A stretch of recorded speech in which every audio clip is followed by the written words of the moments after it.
Hey, hello there, ladies and gentlemen, and welcome to another edition of the Mr. Warren Hayes Show. I, of course, am Mr. Warren Hayes, and this is a podcast about pro wrestling. So we're going to be talking about pro wrestling right here on youtube.com/MrWarrenHayes. If you're watching this right now on the YouTube channel, thank you very much, and consider giving a like on the video and subscribing to the channel if you also want to. Those are little things that you can do to help out grow the channel, and it's the same thing over on the podcast side of things, because yes, the audio is also available as a full-on podcast that you can enjoy and savor on your own, just in your ears, all audio, 5-star ratings, 5-star reviews on Apple Podcasts, and 5-star ratings on Spotify. What a great intro. I'm keeping all of this in. Will help out a great deal. You know, anything you can do to show a little bit of love like that and help grow the podcast would be a tremendous help, and I appreciate it. Thank you in advance. Another good reason to subscribe to what I do, either on audio or on video, is because I also have an AEW Dynamite review, which I do every Thursday, the day after the Dynamite, where I break down everything in pretty much excruciating detail. I give a pretty good breakdown of everything that happened the night before, so if you want to jump in for that, that would be great. And I hope I see you around on Thursdays as well. Plus, you can also become a member of the Mr. Warren Hayes Show channel on YouTube. And when you do that, you have access to the members-only streams, which happen on Fridays over lunch, and we discuss a whole, we have some good chats with the members directly. I chat a lot. There's a lot of back and forth. It's fun. It's a fun time. It's a different type of stream. You guys should be there. But to do that, you have to become a member. Shows a little support at the same time. Yada, yada, yada. All that stuff is great. Friendly reminder that I have some writings up on voicesofwrestling.com if you want to go check out my written words, my written thoughts. I wrote a SWOT analysis very recently. That's my latest article on CM Punk, strengths, weaknesses, opportunities, and threats that CM Punk represents for AEW. I made a bit of a breakdown there. Go check it out. It's a good time. It's a good little article. I enjoyed it. People seem to enjoy it. They said they liked it. Maybe you will as well. The only way to find out is to go read it. But if we are focusing on what is happening right now, well, we've got a podcast to get into. We've got a few things to cover tonight. Look, I'm talking about the WWE World Heavyweight Championship that was unveiled this week. We're going to talk about CM Punk again, who is still up to shenanigans. And plus, I'm also got, I'm reviewing very enthusiastically, by the way. I'm reviewing this past weekend's Stardom All-Star Grand Queendom show, which, spoiler alert, was fantastic. So that happens towards the end of the podcast. Thank you for being here. I hope you stick around for the whole thing. Let's get right into the weekly wrestling inspection.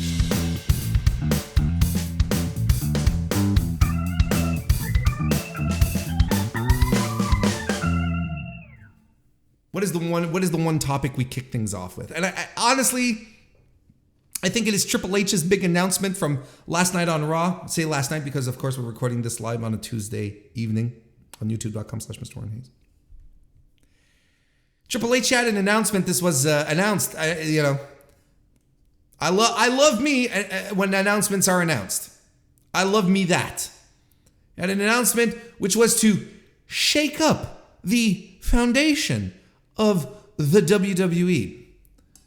Shake up the foundation. And he hits the ring and he teases, there's been speculation and things happening. And it turns out that the big announcement is the following. That since we're having a draft is upcoming, right? I haven't talked much about the draft because I think the draft is shit.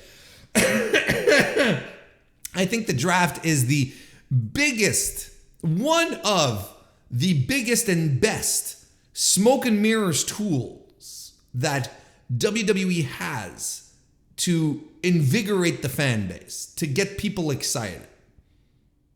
I think, people like the idea of, a draft, we're picking sides and then the brands and whatnot, when ultimately it doesn't mean anything. And they've never got the brand split right. And it's only been getting worse over the past few years. But I'm digressing. This is why I haven't talked about the draft, really. But the draft is upcoming. The draft is on the way.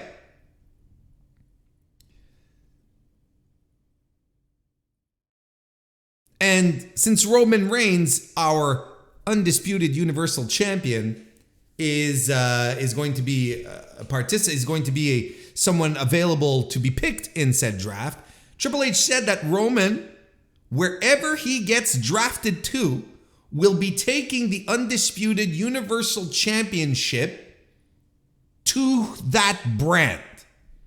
So there's no crossover.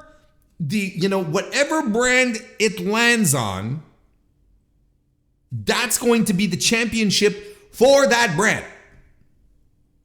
The other brand will get a World Heavyweight Championship. And he being Triple H, of course, unveils a brand spanking new WWE Championship belt for the World Heavyweight Champion.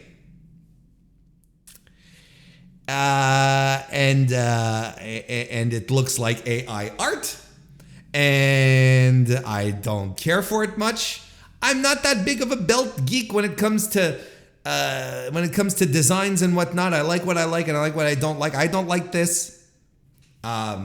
Maybe it'll grow on me. Maybe. That's what I said about the IWGP World Heavyweight Championship, and I still think it's ass. So, WWE retired its prettiest belts. All of the titles from the UK brand.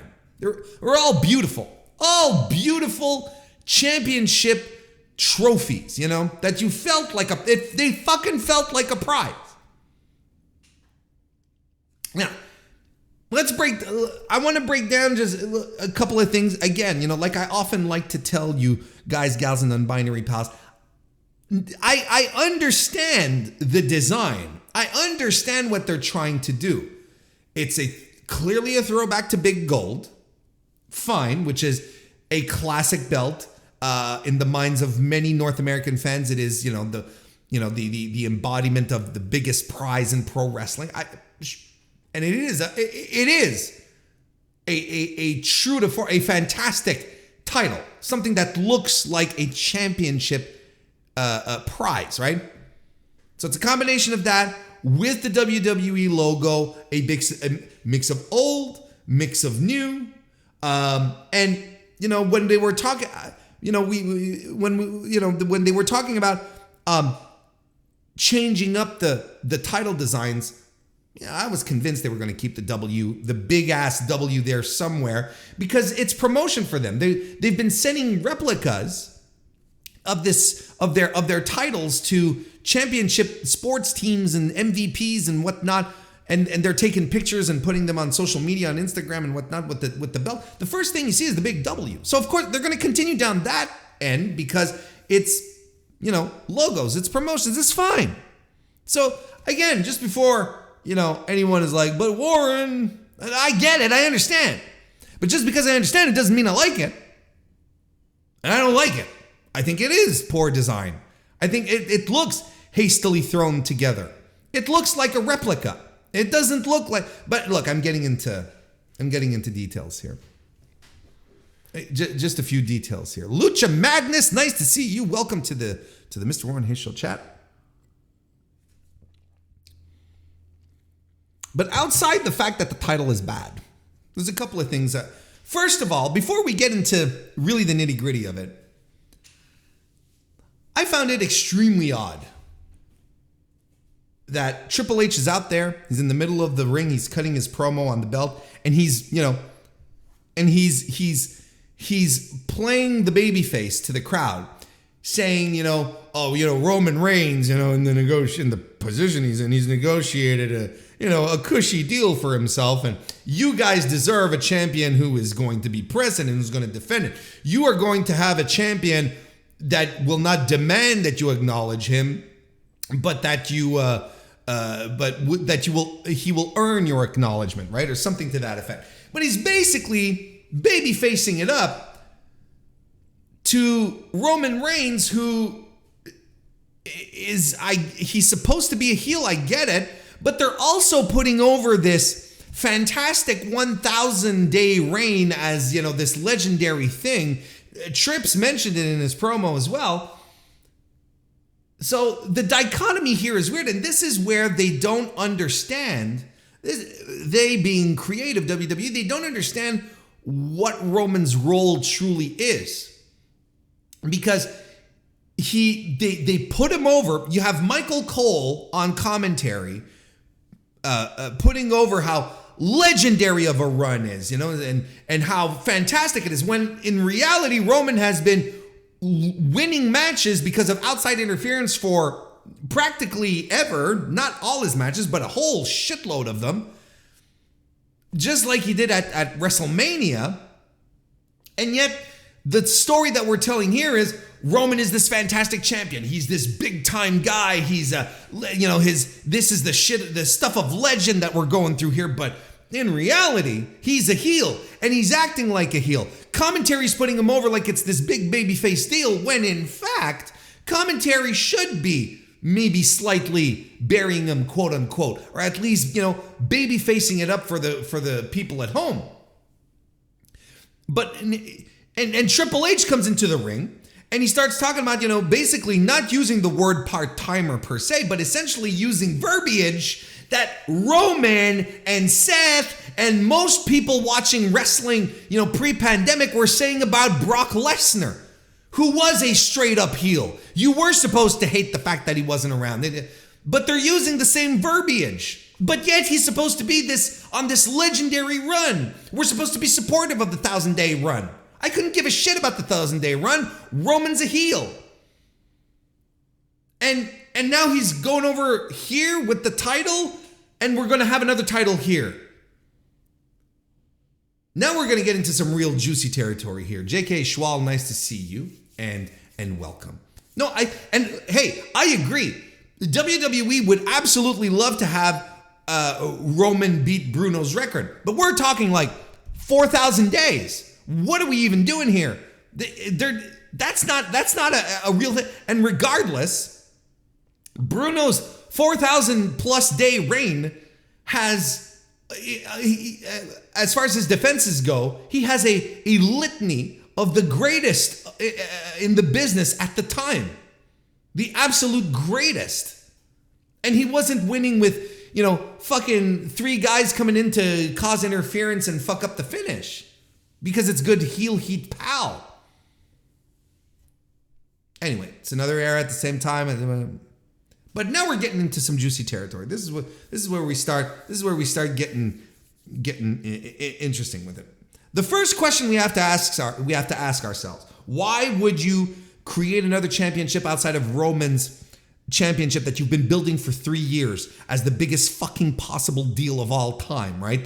This undisputed Universal Championship reign, this unbeatable thing, this the most prized possession in the land. Why are you doing something else, removing focus from a thing you've been building within 3 years? The first question you have to ask yourself in any type of situation like this is, okay, what does it mean for business? Is there a business reason to do this? There's creative reasons, we'll get to those. But the first thing, every time something happens in wrestling, just like with CM Punk, what is the business aspect of it that would justify this happening? And I can't find, logically, when I sit down and I sort of, I put it through my mush brain and I try to think up of a reason why WWE suddenly feels that they need a secondary championship, world level championship. I don't see the business reason why. Because with Roman as champion, with Triple H in charge, look, since SummerSlam last year, every business metric this company has and flaunts shows that they are doing a fine. Without a world champion being on every show. Without a world champion never making the house shows. Live attendance is up across the board, not just for the tapings, for the live attendances, for the live shows, for the house shows. It's all up. Ratings have been excellent. They can't stop crowing about it.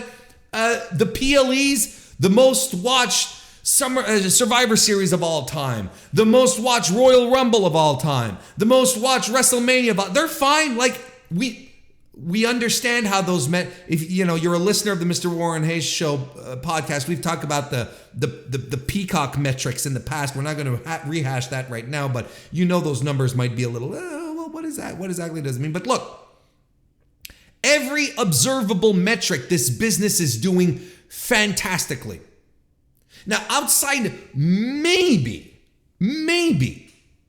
one of their broadcast partners saying, look, the guys over on the other network have the world champion. Where's our world champion? What makes us special? Maybe. And that is a big ass capital M, maybe.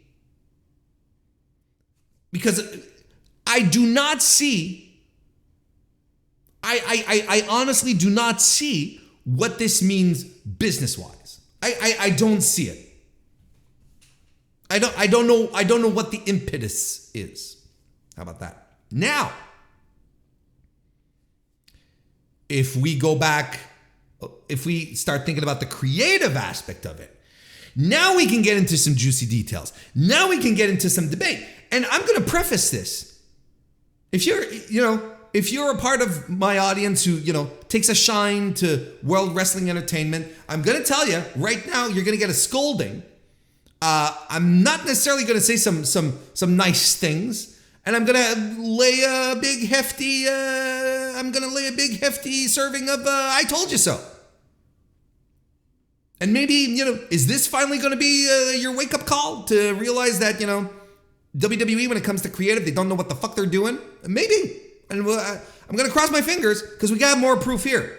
First of all, what does this mean specifically for the titles, for the current world titles, for the Universal title, for the WWE Championship? Right down the line, let's go right forward. Does this mean that they stripped Roman Reigns of a title?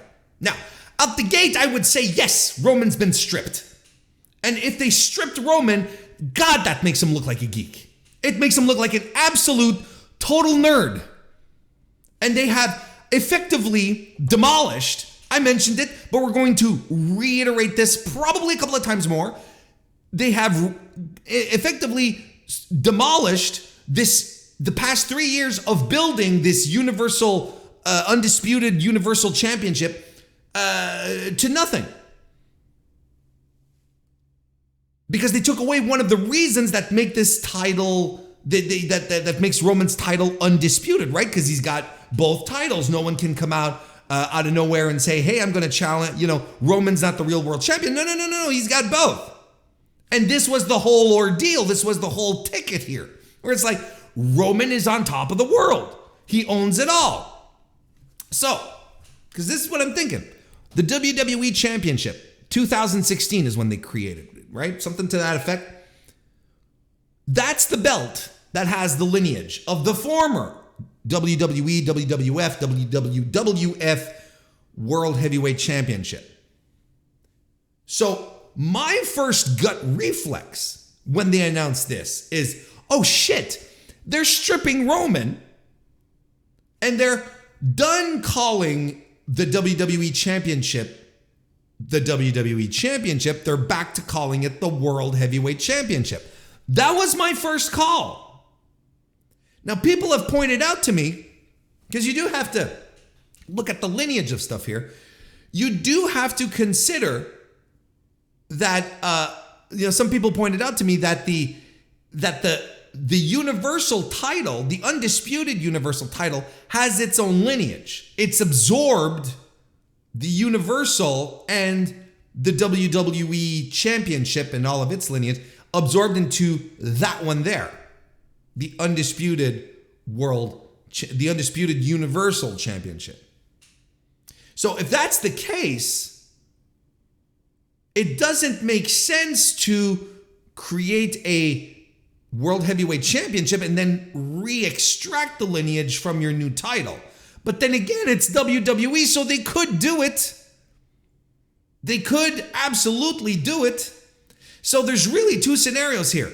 Roman has been stripped of the title, which is a terrible idea.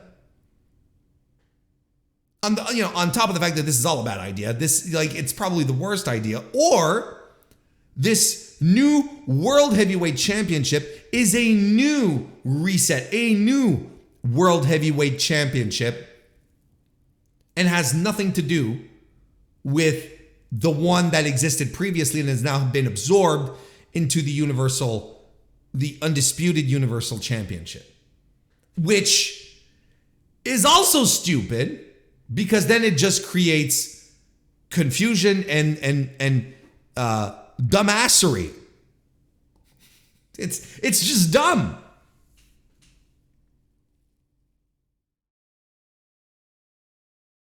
So Roman kind of, look, the worst case scenario in this situation for Roman is that he gets stripped of the title because that makes him look like a nerd. It makes him look like a nerd. But you know who looks bad in this? Regardless,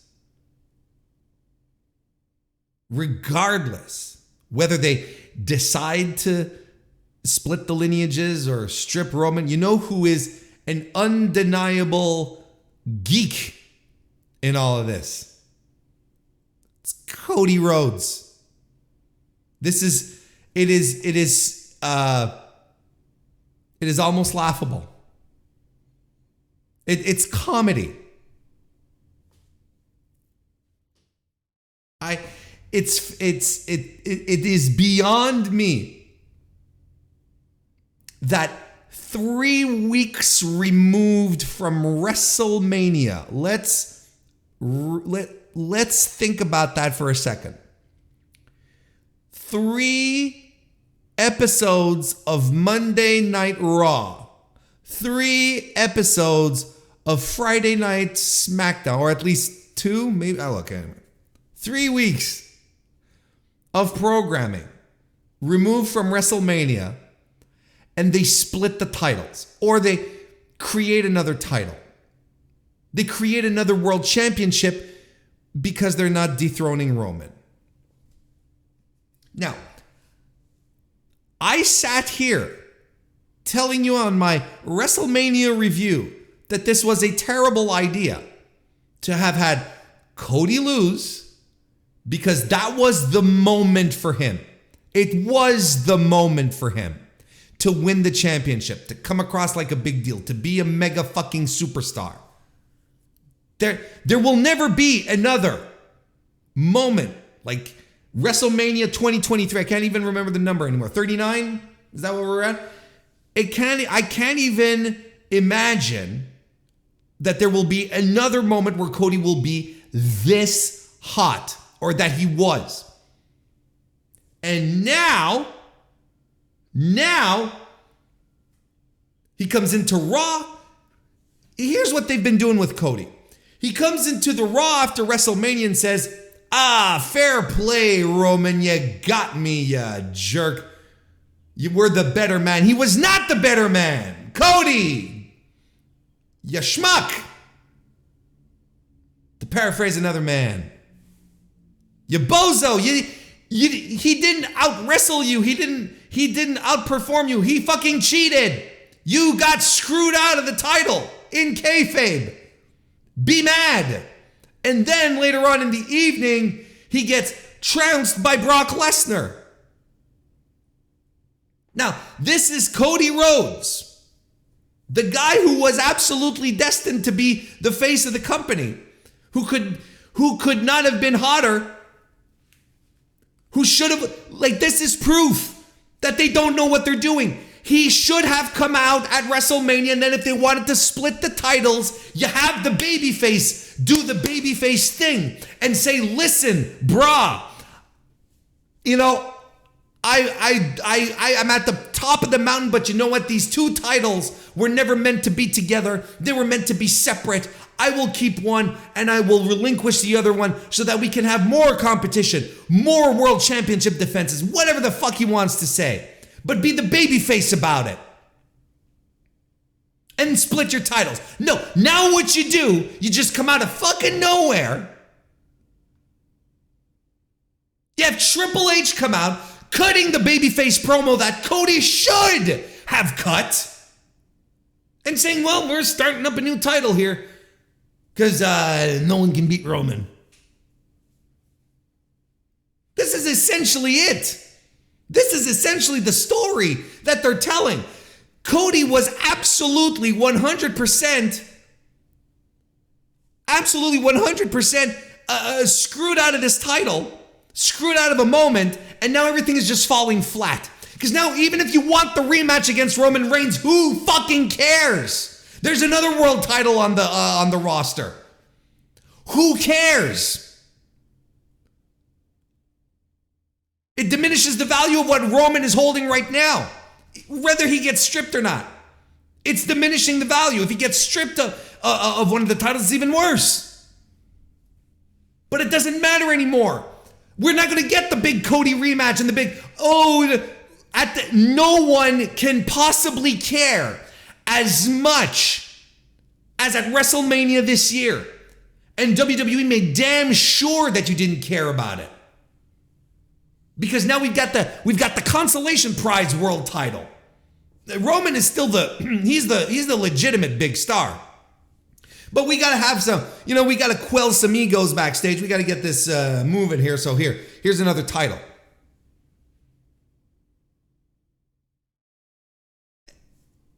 Does this make sense? I feel like I'm in a stream of consciousness type of moment here.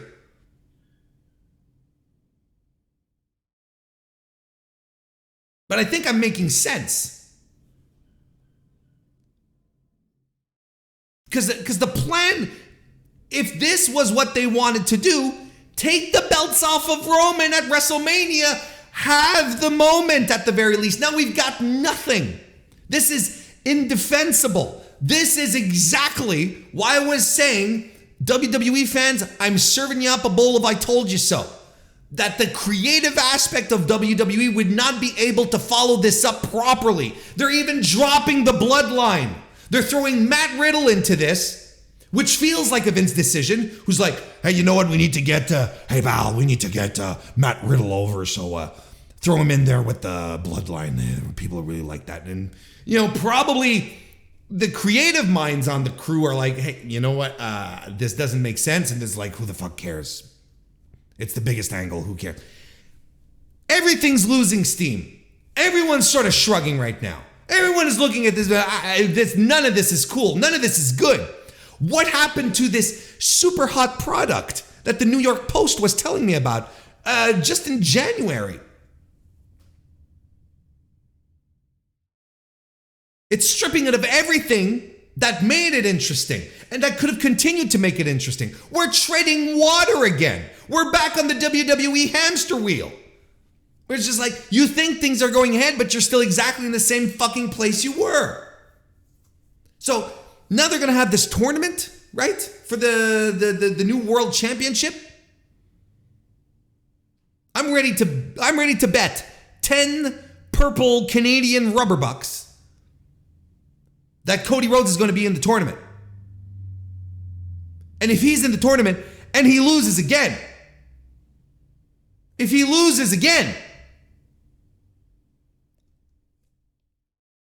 this is a no-win for Cody if he's in the tournament. Think about it for a second. It's a no-win. If he loses, he's a bozo. If he wins, he's got the consolation prize. And it's going to feel like a consolation prize. They're going to try and put it over as, Cody Rhodes finished the story. He didn't finish the story. He didn't win the belt that his dad had. Or wanted, I should say. Excuse me. Because that's the whole idea behind this, right? Dusty, the title he never had. Dusty never had this belt. And I mean, the only way they can worm this back into existence as if this belt has the lineage. Otherwise, the whole Dusty story doesn't make any sense. And honestly, and here's the thing, you can think about this for a second. Cody should not even be in this tournament because the belt that is on line here, if it doesn't have the lineage, is not the belt he wants. He wants Roman's belts. That should be the one he'd be going for. So if he's put into this tournament, like, well, fuck you, Cody. You just wanted fuck you for the story you've been trying to tell. None of it makes sense.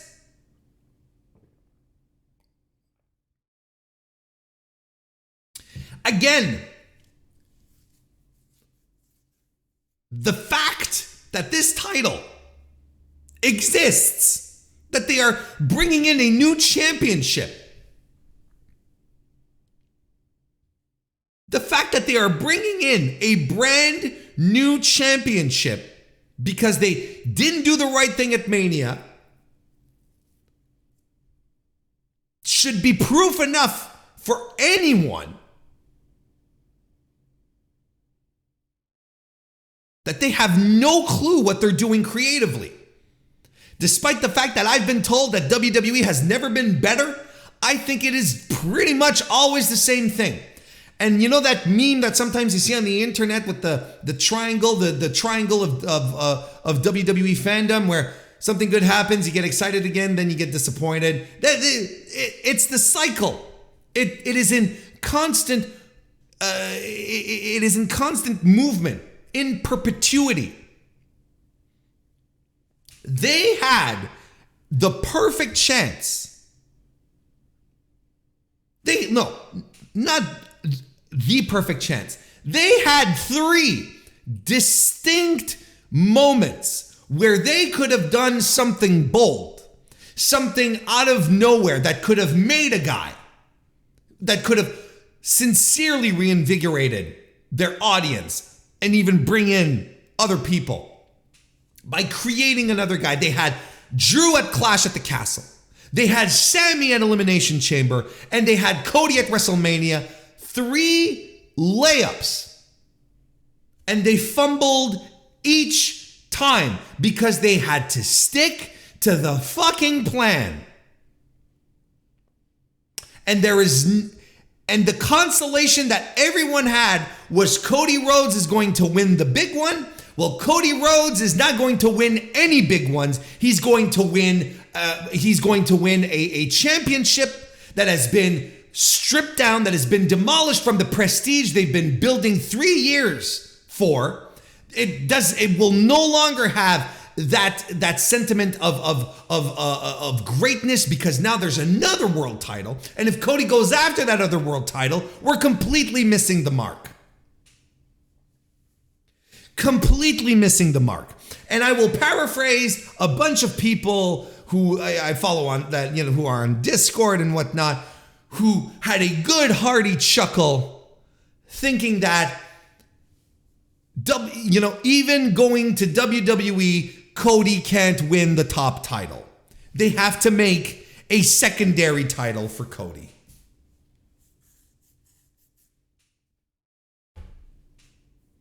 So I'm begging you, my fellow WWE fans who are invested in this, I'm begging you.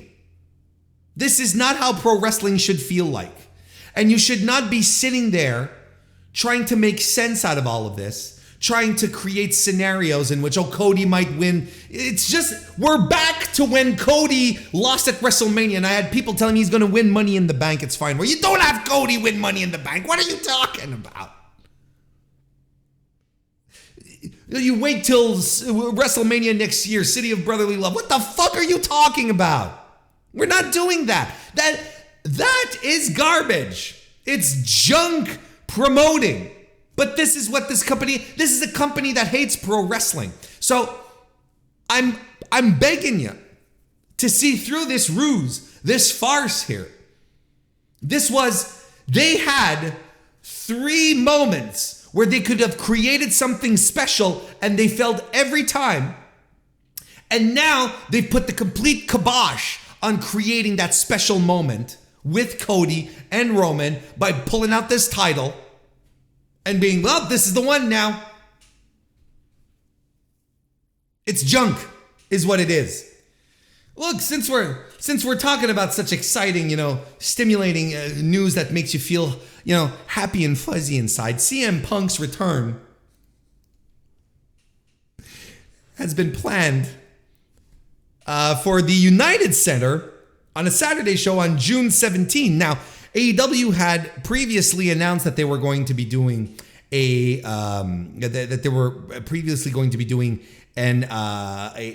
show in Chicago at Dynamite at the Wintrust Arena, right? Which is a smaller venue than the United Center, big basketball venue. I think it is the biggest indoor stadium, the second biggest indoor stadium in the United States outside of, not stadium, excuse me. Second biggest arena.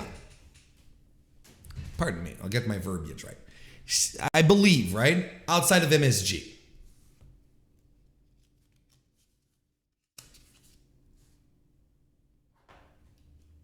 Let me read this here.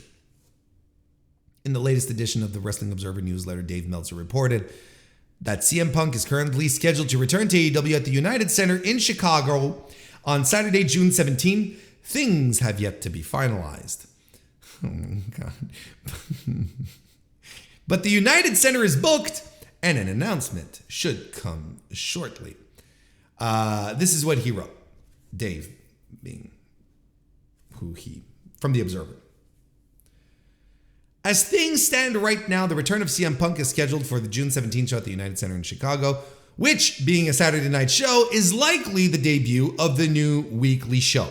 The rumor of the new show name is AEW Collision, based on a trademark the company took out some time back when the talks with Warner Bros. Discovery for the new Saturday show got serious. At press time, everything was not finalized. Press time being The Observer last week. But the building is booked, and it likely will be announced very shortly when the Punk deal and the TV deal are finalized. Obviously, with the building deal in place, the TV deal has to either be done or they must be almost certain of it. The decision on Punk returning was made many weeks ago, although there was a snag or two. There was a snag 2 weeks ago that has evidently been worked out. We are talking here about the Instagram post where he threw Chris Jericho and Dave Meltzer and Jon Moxley under the bus. Things have been worked out because they had that meeting with Chris Jericho and CM Punk and neutral parties FTR. Obviously, being at the United Center, the show will be heavily promoted and have a theme name, which evidently has been decided upon.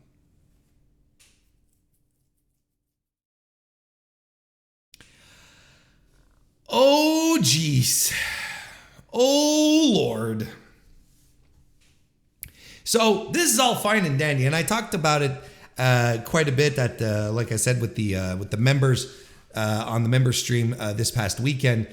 We chatted quite a bit about the Saturday show and CM Punk returning, and look, without getting into all of the detail, I still think that don't call it a brand split, call it a split crew, divided rosters, whatever you want to call it.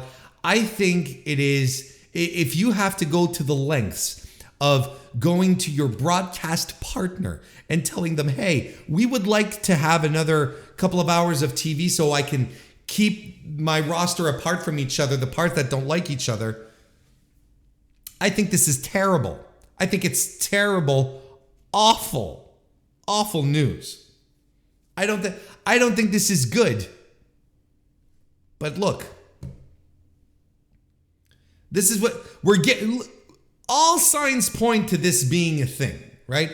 All signs point to this being something that will absolutely happen, and CM Punk is clearly on his way back. Again, if the stream with the members is there, if you want to hear my full thoughts on on the Saturday show and whatnot. But he's clearly coming back for AEW. This might, Tony Khan is supposed to have an announcement on Dynamite this week. Maybe by the time you're listening to this is already a moot point. But I'm assuming that the announcement is going to be the launch of the Saturday show, and they might, like Dave said, he might announce it with a theme name that might be reminiscent of something CM Punk-esque, right? Which is entirely possible. And look, here, there's all the arguments are out there in regards to whether he should come back, whether he shouldn't. I think it is difficult to ignore that CM Punk is an absolute draw. I think it's irresponsible to consider the opposite, despite the fact that I know there was a lot of revisionist history happening recently, very recently, saying, oh, well, Punk wasn't all that great a draw. He was. Now, was his star starting to fall? Were the ratings, not as strong? Sure. But I don't think we had a long enough sample to really say, you know what, the bloom has fallen off the tree here.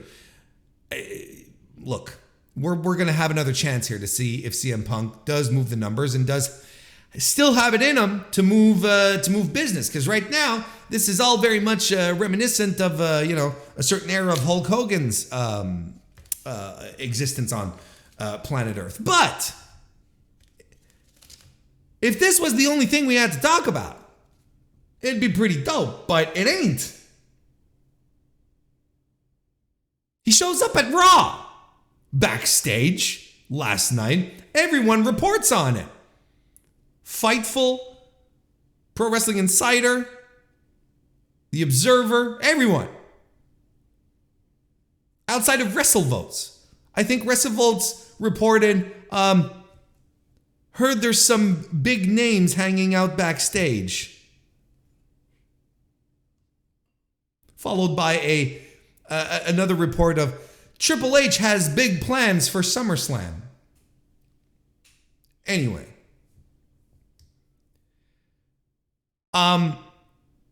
CM Punk showed up backstage at Raw. And I listened to Dave and Brian Alvarez. They had the breakdown of everything that would happen. And this really blows my mind. And maybe not for the obvious reasons. Give me a second here. We're just going to walk through the thing. He flew in to Raw, which was in Chicago. Flew in on a plane accompanied by other WWE wrestlers. He showed up backstage, stayed for about 25 minutes, spoke with Paul Levesque, Trips, and then was escorted out of the building. Was asked to depart the premises.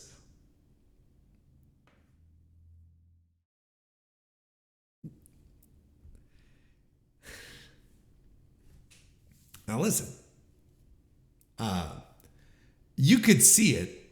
Look at you could see it in the face of Alvarez was reporting this, and Dave. They're like completely overwhelmed by all of this, and they don't know how to tackle it because they came under fire so hard for handling the CM Punk stuff.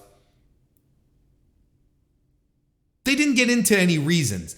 Dave let on that he might have some speculation, that he might have some ideas as to why this happened. But he outright said, I'm not going to talk about it. I'm not going to talk about it because whenever I talk about CM Punk stuff, then I get character assassinated. Okay.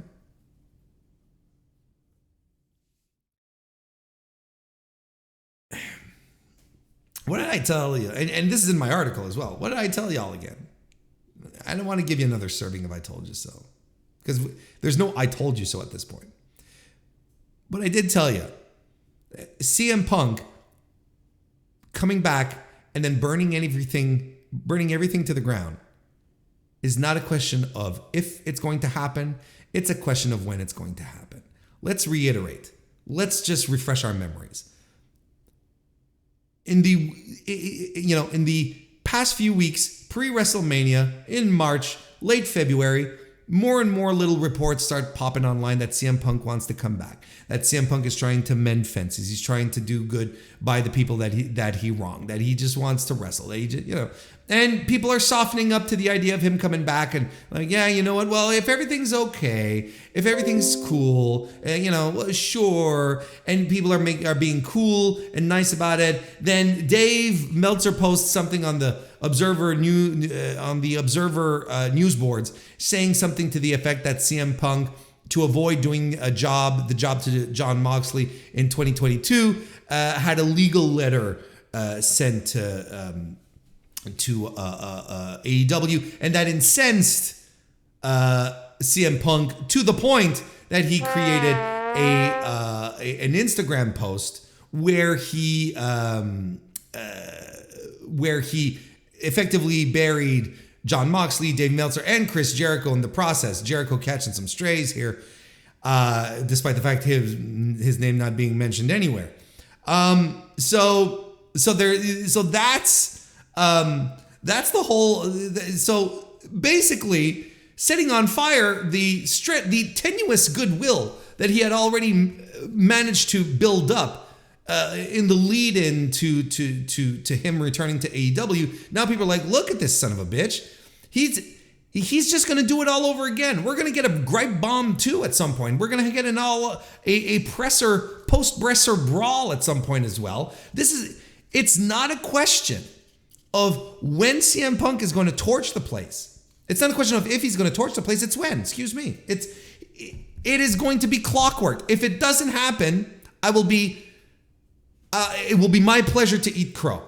It will be my pleasure to say, well, look, he's retiring from pro wrestling in AEW with high grades, high marks. He didn't throw anyone under the bus. He was an exemplary employee for the second part of his run. Good for him. I will gladly put that over and bury my opinion here. But from the history of CM Punk, from everything we know about him, from him being the original terminally online wrestler, the odds are stacked against him being a complacent, happy team player. And I go over this on the SWOT analysis that I wrote over on voicesofwrestling.com, don't forget. I go over all of this, all of these details, because he's got qualities, but he's got problems. He's got issues that are detrimental here. And look, him showing up backstage at a Raw, the balls on this guy, the absolute pair of cojones. For him to pop in at a Raw when he is right in the fucking midst of another controversy of whether his return is going to be good for business or not. People speculating as to whether or not Warner Brothers specifically requested from Tony Khan that CM Punk be back on the roster to get another show, to get more money, whatever. This is speculation, of course. Right in the midst of all of this, while there's negotiations happening, this guy shows up at Monday Night Raw and makes sure that this information is leaked in some way or another, whether it's him, whether it's someone else, whether it's someone who is completely unrelated to the situation, it doesn't matter. He knows that this shit is going to leak. He makes damn sure he's seen speaking with Triple H.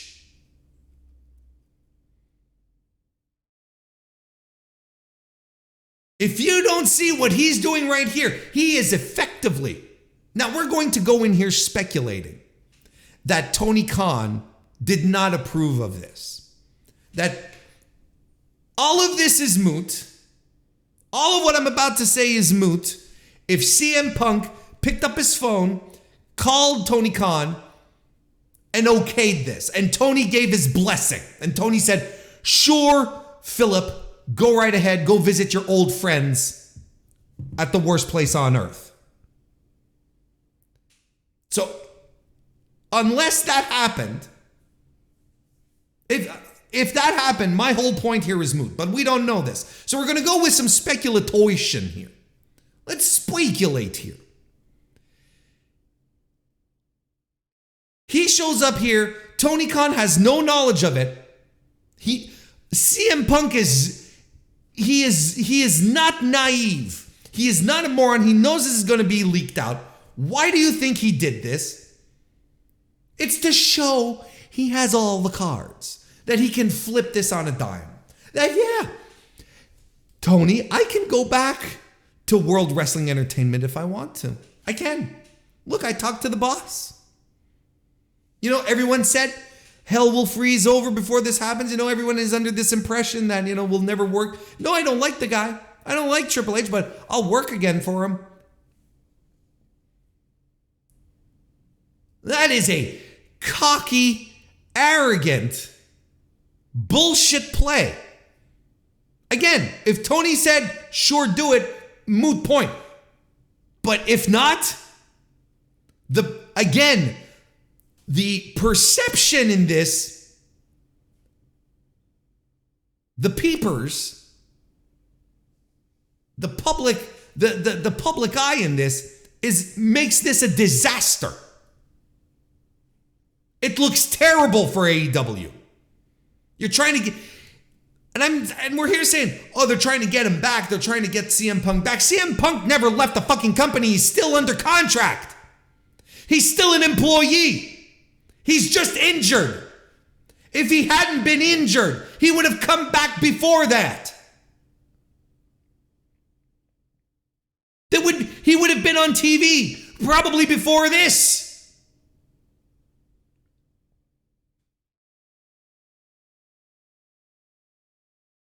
The balls on this man. If I'm Tony Khan, I'm flipping the fuck out. I don't know what to do. Well, actually, I do know what to do. I say, stay home.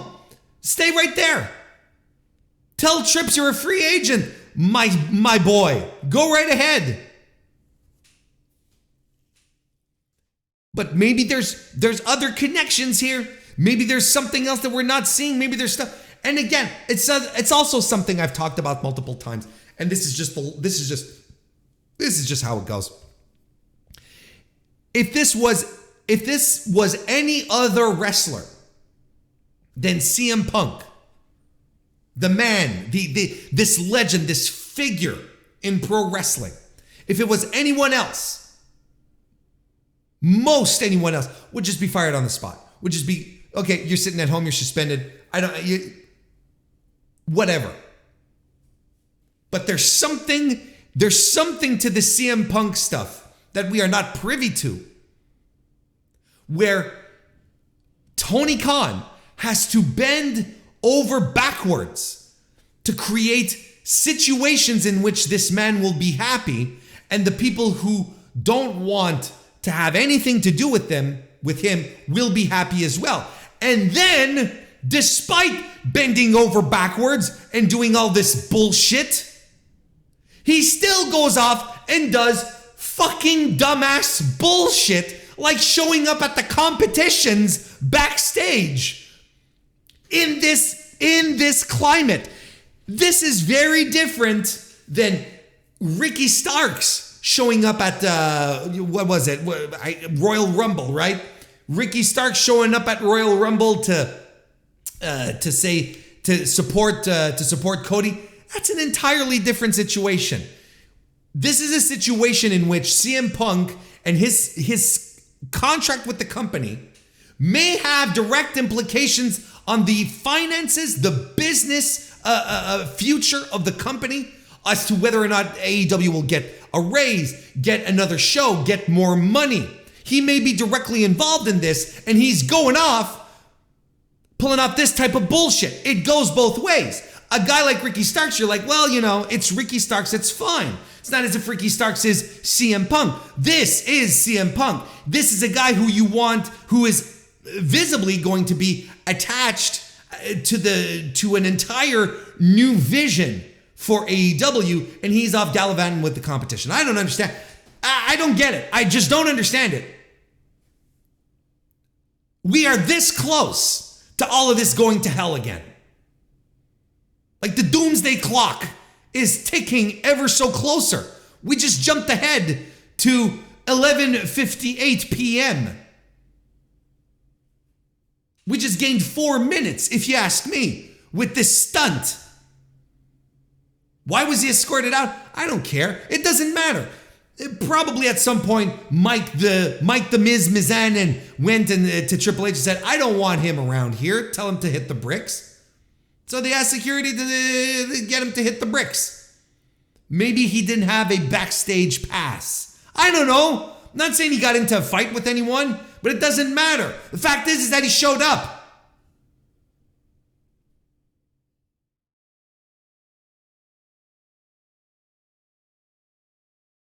I'm still very much at a spot in my CM Punk thought process where I'm wondering if the headaches are worth the payoffs. Because I promise you at this point,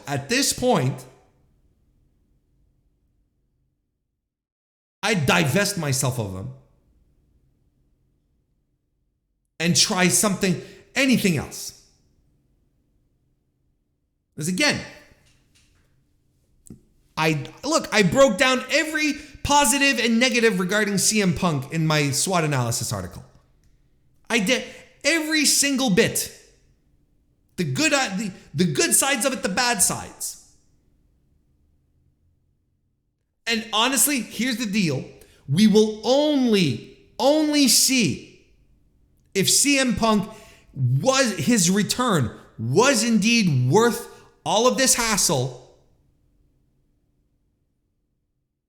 is indeed worth Tony Khan biting his fingernails because the guy shows up at Monday Night Raw and can't do anything about it. You know, being power played by one of your employees saying, look, I can flip this industry on a dime, brother. I'm not beholden to you, brother. We will know this when CM Punk returns, and we can measure the business metrics that go along with it that will prove that he was worth it.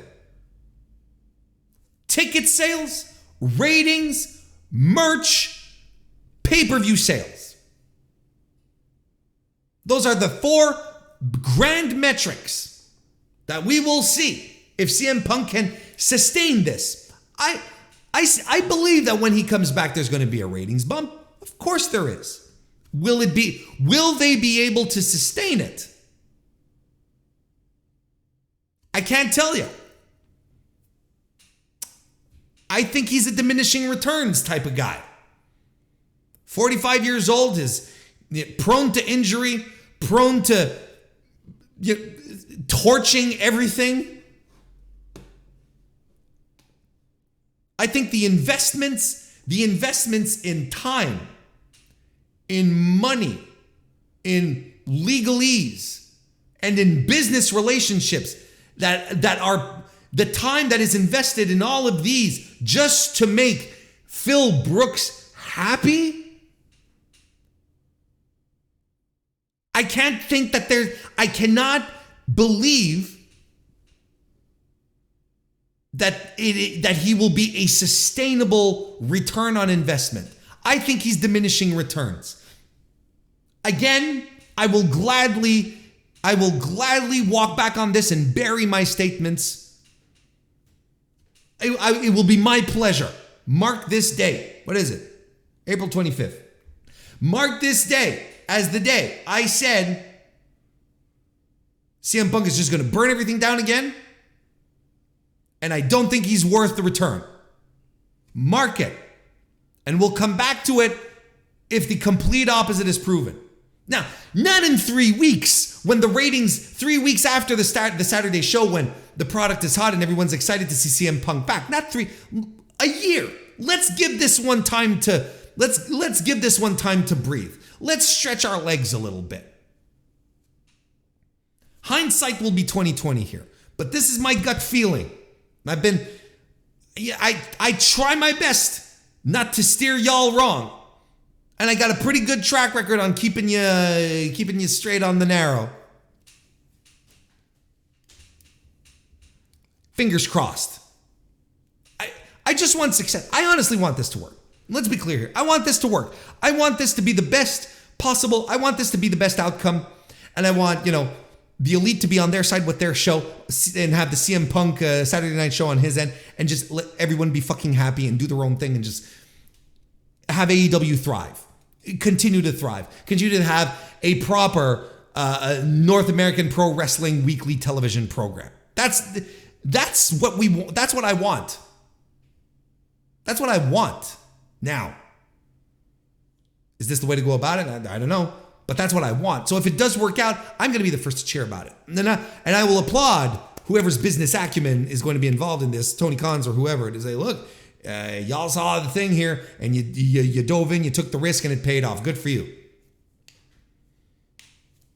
And maybe that's the difference between a guy who turned out to be a billionaire and this schlub right here.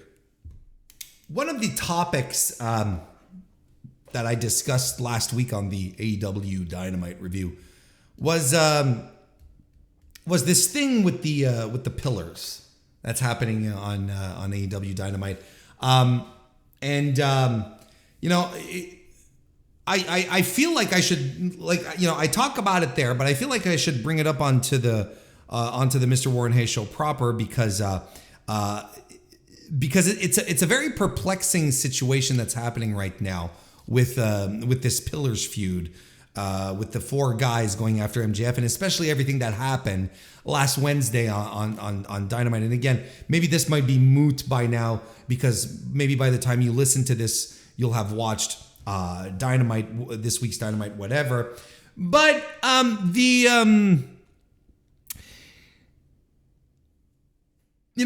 opening segment last week was not good.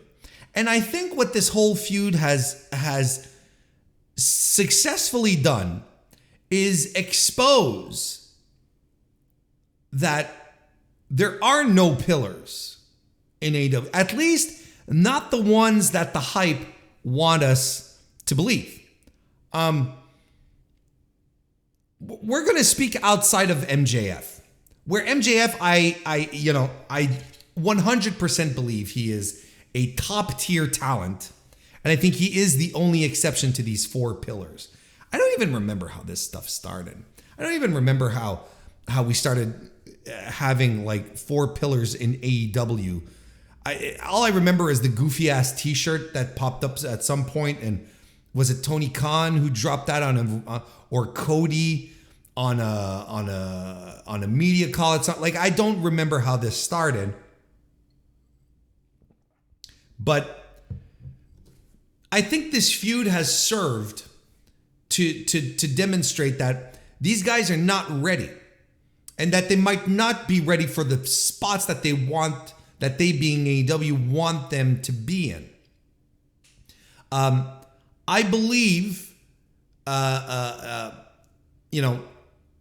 when it comes to promo work, I don't think any of these three guys are necessarily fantastic. I think Darby Allin is standing apart from the pack here, from the pack of three, because let's call them a trio. Because I think the promos he's been cutting have been sincere, spoken from the heart to a degree. They feel grounded. They feel real. They don't feel contrived. It doesn't feel like he's trying to go for an emotion, to generate an emotion. I feel like he's being very hard on sleeve with what he's doing. Is he the next coming of Roddy Piper? Hell no. But I think he's a solid promo, particularly in this group compared to the two others. Jack Perry has his talking game has never been his strong suit, ever.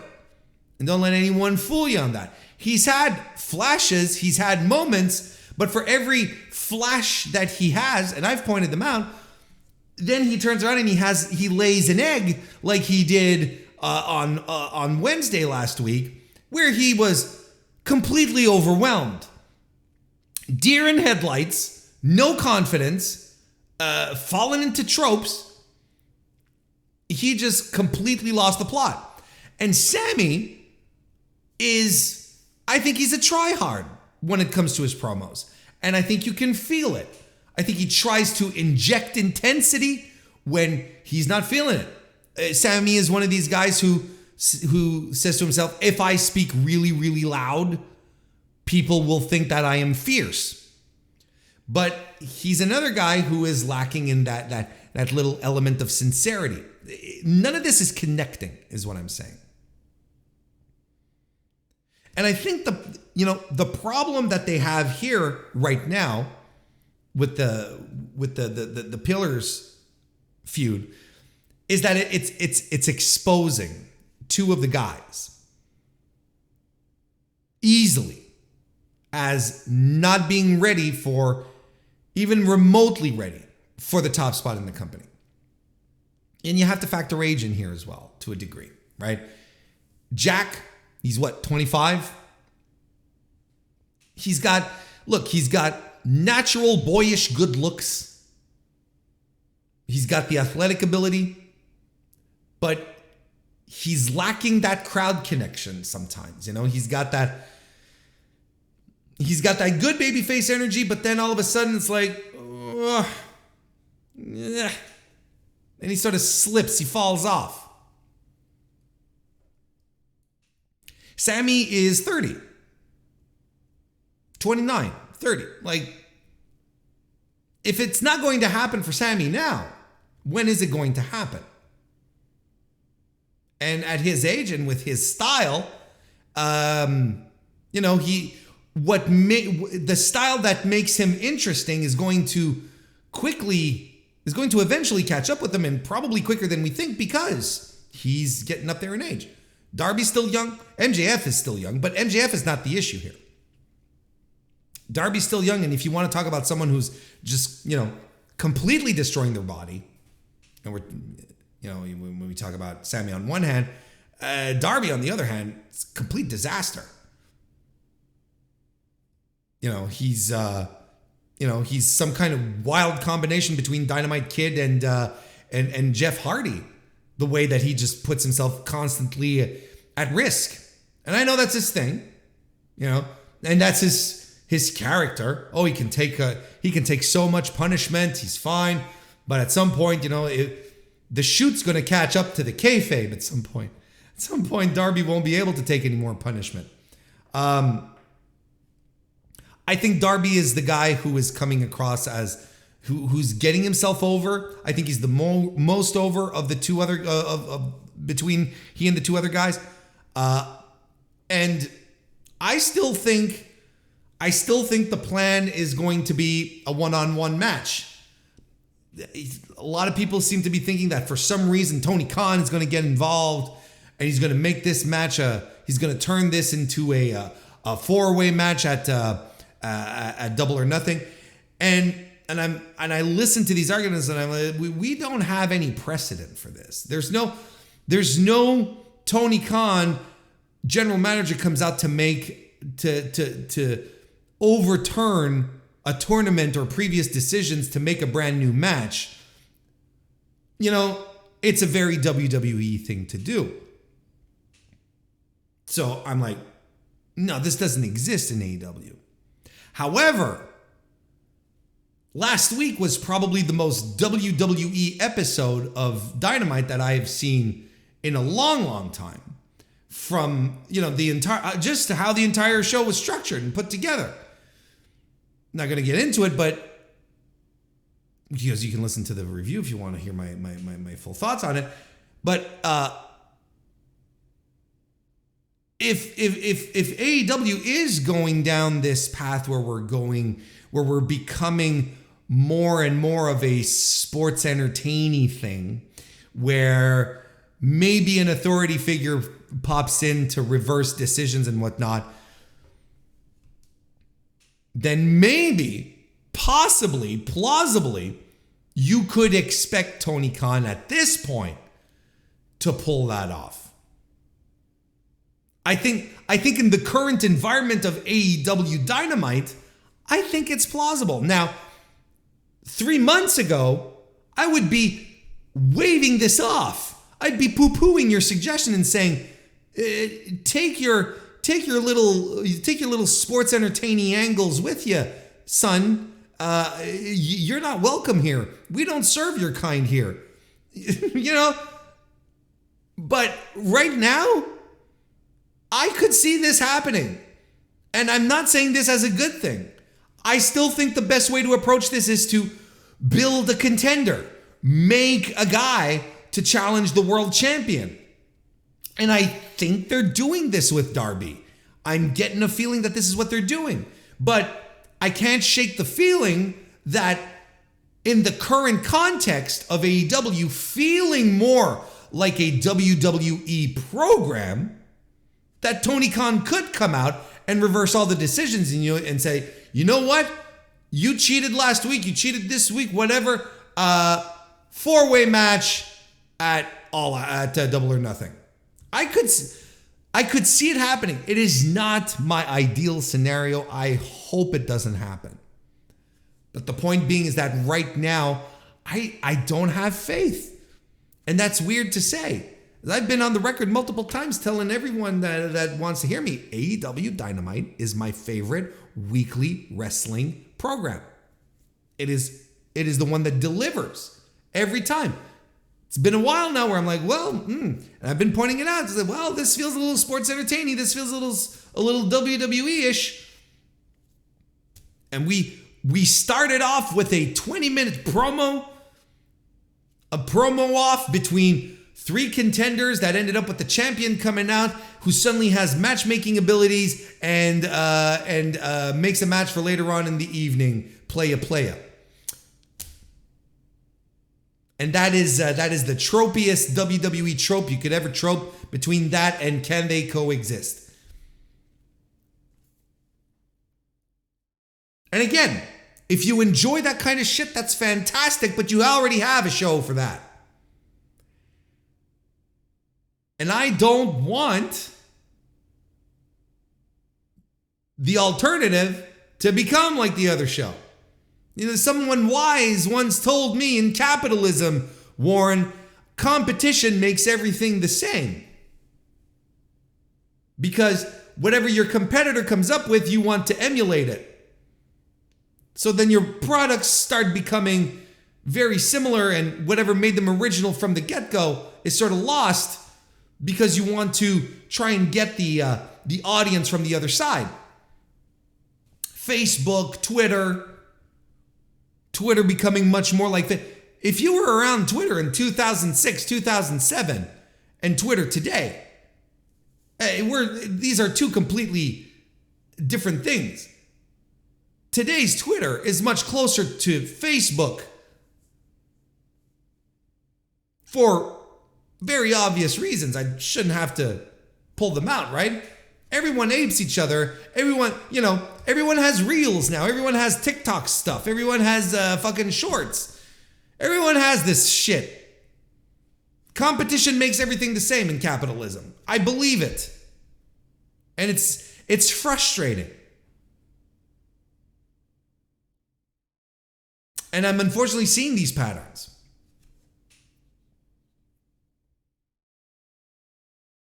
So, the Pillars angle isn't great. It's the 3rd, 4th hottest angle on the show right now. You know, BCC, BCC Elite is obviously right now the hottest thing to have on the show. It's great. That's the reason I'm tuning in week out. Can't get enough.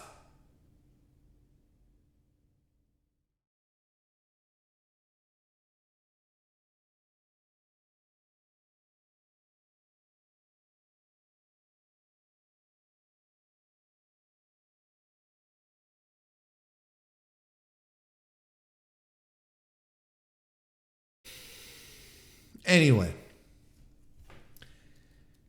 I'm not into it, and I think this angle is a detriment, and I think it's exposing It's exposing the weaknesses of some of their wrestlers, and I think it's also digging into some very, very bad spots for AEW as well. How about that?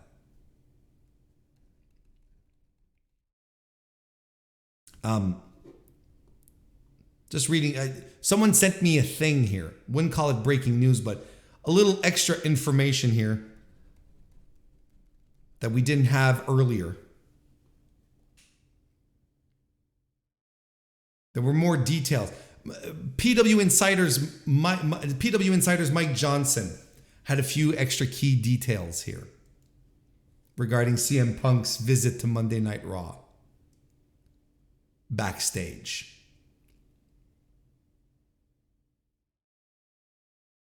Punk was in Florida doing MMA commentary work and was on a flight back to Chicago that also included WWE talents and a producer. While sitting with said talents, he learned Raw was happening in Chicago and showed up in the afternoon, brought in by other talents. Punk talked to several people backstage in a common area, including The Miz and Paul Levesque. According to PW Insider's report from someone who saw their interaction, Punk and Levesque shook hands and asked if he and Levesque could talk for a few minutes. Levesque allegedly said he had to make sure that it was okay with Vince McMahon first. It was previously reported it was McMahon's call for Punk to leave. It's unclear what the specific reason was for that decision, given that other AEW contracted talents like Malachi Black and Andrade El Idolo were allowed to be at this year's Hall of Fame ceremony. Johnson said one WWE source noted the past legal situations between Punk and the company could have been the reason. Yeah, Vince doesn't forget when you start fucking with the money, right? Interesting little details that I was not aware of, and now I am fully aware of. There we go. Thank you, PW Insider's Mike Johnson. AEW files a trademark called AEW Wrestle Dream. This was pulled out and was reported on extensively on many different places over the past couple of days. According to records from the U.S. Patent and Trademark Office, AEW has applied to trademark the name AEW Wrestle Dream. The purposes listed for the trademark include, you probably all know the lyrics to this song: conducting entertainment exhibitions in the nature of wrestling events, entertainment services in the nature of production of wrestling programs and events, entertainment in the nature of wrestling contests. An event with a similar name took place, for those of you who know your history, on April 1st, 1991, involving wrestlers from WWF and Super World Sports. WWF champion Hulk Hogan retained his title against Yoshiaki Yatsu in the main event.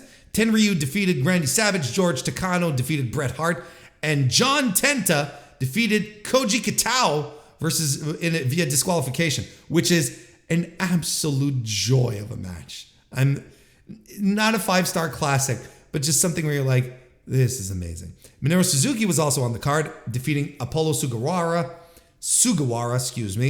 The show took place at the World Hall in Kobe and drew just under 6,000 fans. This is really interesting. Hello, by the way, Pluggo. Nice to see you with the Between Two Beards podcast, celebrating 100 episodes this week, this Thursday. You might want to mark your calendars for that. Wrestle Dream, AEW Wrestle Dream is what this is called. Now, obviously, we're not gonna reach out to Tenryu and say, "Hey, brother," that's for reasons. But we're definitely thinking, okay, what is the plan here? Does this mean that AEW is going to be holding an event in Japan. Will they do a crossover event in Japan using an old trademark, which I guess has been abandoned or was never registered in the first place, Wrestle Dream, something that does have a history of having a Western and Eastern promotion put on a joint show together. So, my gut feeling, speculation, speculatore, is that this would be a forbidden door in Japan. An AEW New Japan crossover show happening in Japan. Because look, at some point, Gedo has to be like, look, Tony, I send you my guys. Why don't you, for your show, why don't you come and make a show over here and send your guys over, right? Like, he probably wants his cut of the pie here as well. There's probably a little more money to make on the New Japan side with a local show than sending people overseas. And vice versa, right? I'm pretty sure this is not necessarily the big money maker, a big money making show for AEW, but this rules.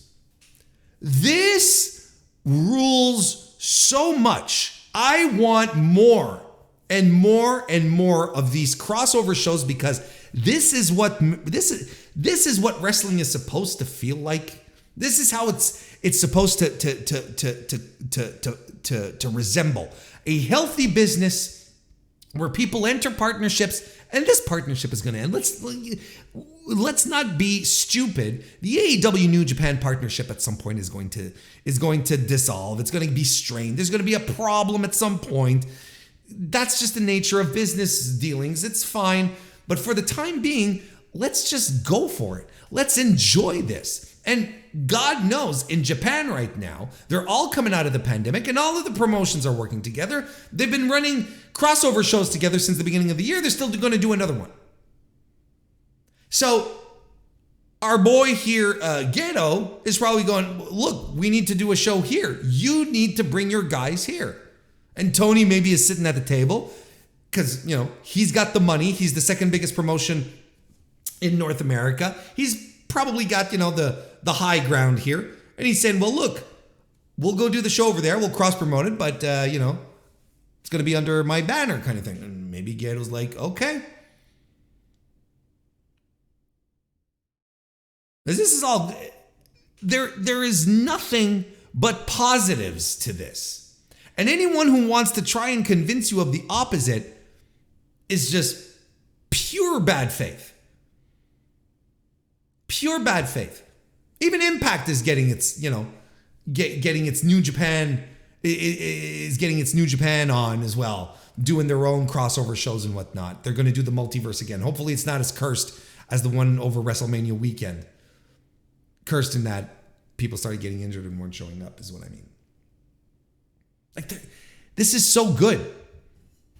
If this is what, and I think it is I think it's plausible for this to happen just because of the environment of professional wrestling in Japan right now, just because of the strength of the relationship that AEW and New Japan have right now. I think it is a fairly safe bet to say, look, they're going to put on a show for Japanese fans, a big Forbidden Door crossover show for the Japanese fans. Let's go ahead. Let's do it. Let's have all the crossover shows. So that's interesting. I wanted to make a note of that because I do believe we are going to be talking about this in a couple of months. All right. Time to review Stardom All-Star Grand Queendom, which happened on April 23rd at the Yokohama Arena. Big show. It was billed as and received as by Stardom fans as the biggest Stardom show of all time. And it had the marquee matches to make it feel like a big time show. It really did. And the audience turned out. The attendance for the show, 5,539 is being reported. And if that is accurate, that is a great gate for Stardom. The Yokohama Arena is a big place, don't get me wrong. I don't think they were expecting to fill it out, but this is probably, if not the biggest gate in the history of Stardom, it's got to be the second biggest. This is big time. This is a big, big number for them. What's awesome is that this continues the trend of Stardom pulling in big live numbers, right? You remember towards the end of last year, Dave put all of his numbers together, and he said with some aplomb and authority that Stardom was currently the number 2 promotion in Japan, behind, of course, New Japan by a wide margin. But not All Japan, not Noah, not Dragon Gate, Stardom. So all this stuff paying dividends. This stuff, I mean, all the promotion that Bushiroad is putting into it, the money that they're sinking into it, is paying off. Big dividends. People are showing up for this. They're excited for they're excited for the athletes, for the wrestlers, excited for the action. This is a good gate. And you know what, on top of that? This was a great show. Spoiler alert. Like, look, we're wrestling fans. We like to watch the wrestling, and there is a lot of wrestling to watch. And in everything that I watch right now, let me tell you one thing. I'll tell you this. We are on a roll when it comes to great pay-per-views this year. The first quarter, and now the beginning of the second quarter, right? We're in the beginning of the second quarter of the year right now. We've been peppered, blindsided from everywhere with great pay-per-views, great eventful wrestling shows. Wrestle Kingdom at the beginning of the year. WrestleMania was fantastic. Sakura Genesis, Revolution, Rebellion, Impact Rebellion last week, I thought was tremendous. Everyone's putting their best foot forward. NXT's the only outlier. But everyone's putting their best foot forward. We're getting tremendous shows. Absolutely amazing shows. And this one here, one of the best shows of the year.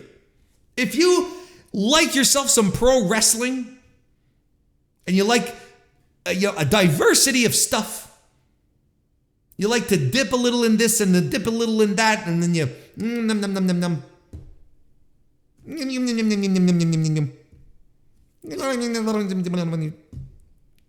This is the show for you. Because look, not unlike a lot of pay-per-views that I watch, there's a lot of stuff I don't watch the weeklies. Hey, I didn't even mention Super Card of Honor. Excuse me, Super Card of Honor on top of that. Everyone's putting their best foot forward. I don't follow Stardom on the reg. I did not dive into the triangle tournament, whatever, I can't remember what they called it. I mostly watch the big shows. There's a lot of programming like that, where I'm not necessarily drawn into the weekly stuff. Impact is a great example, but I will always watch an Impact show. I will always watch a big Stardom show. Jesus Christ, this delivered. Just a fantastic pay-per-view, which is going to be up there with one of the greatest shows of the year. You want to talk Revolution? You want to talk night one of WrestleMania? You got to add this one in there. This was meant for wrestling fans. Not just Joshi fans, wrestling fans.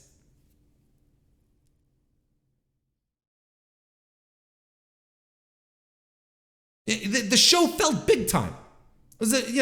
Even though the arena was not filled out, this was a big venue. It felt big.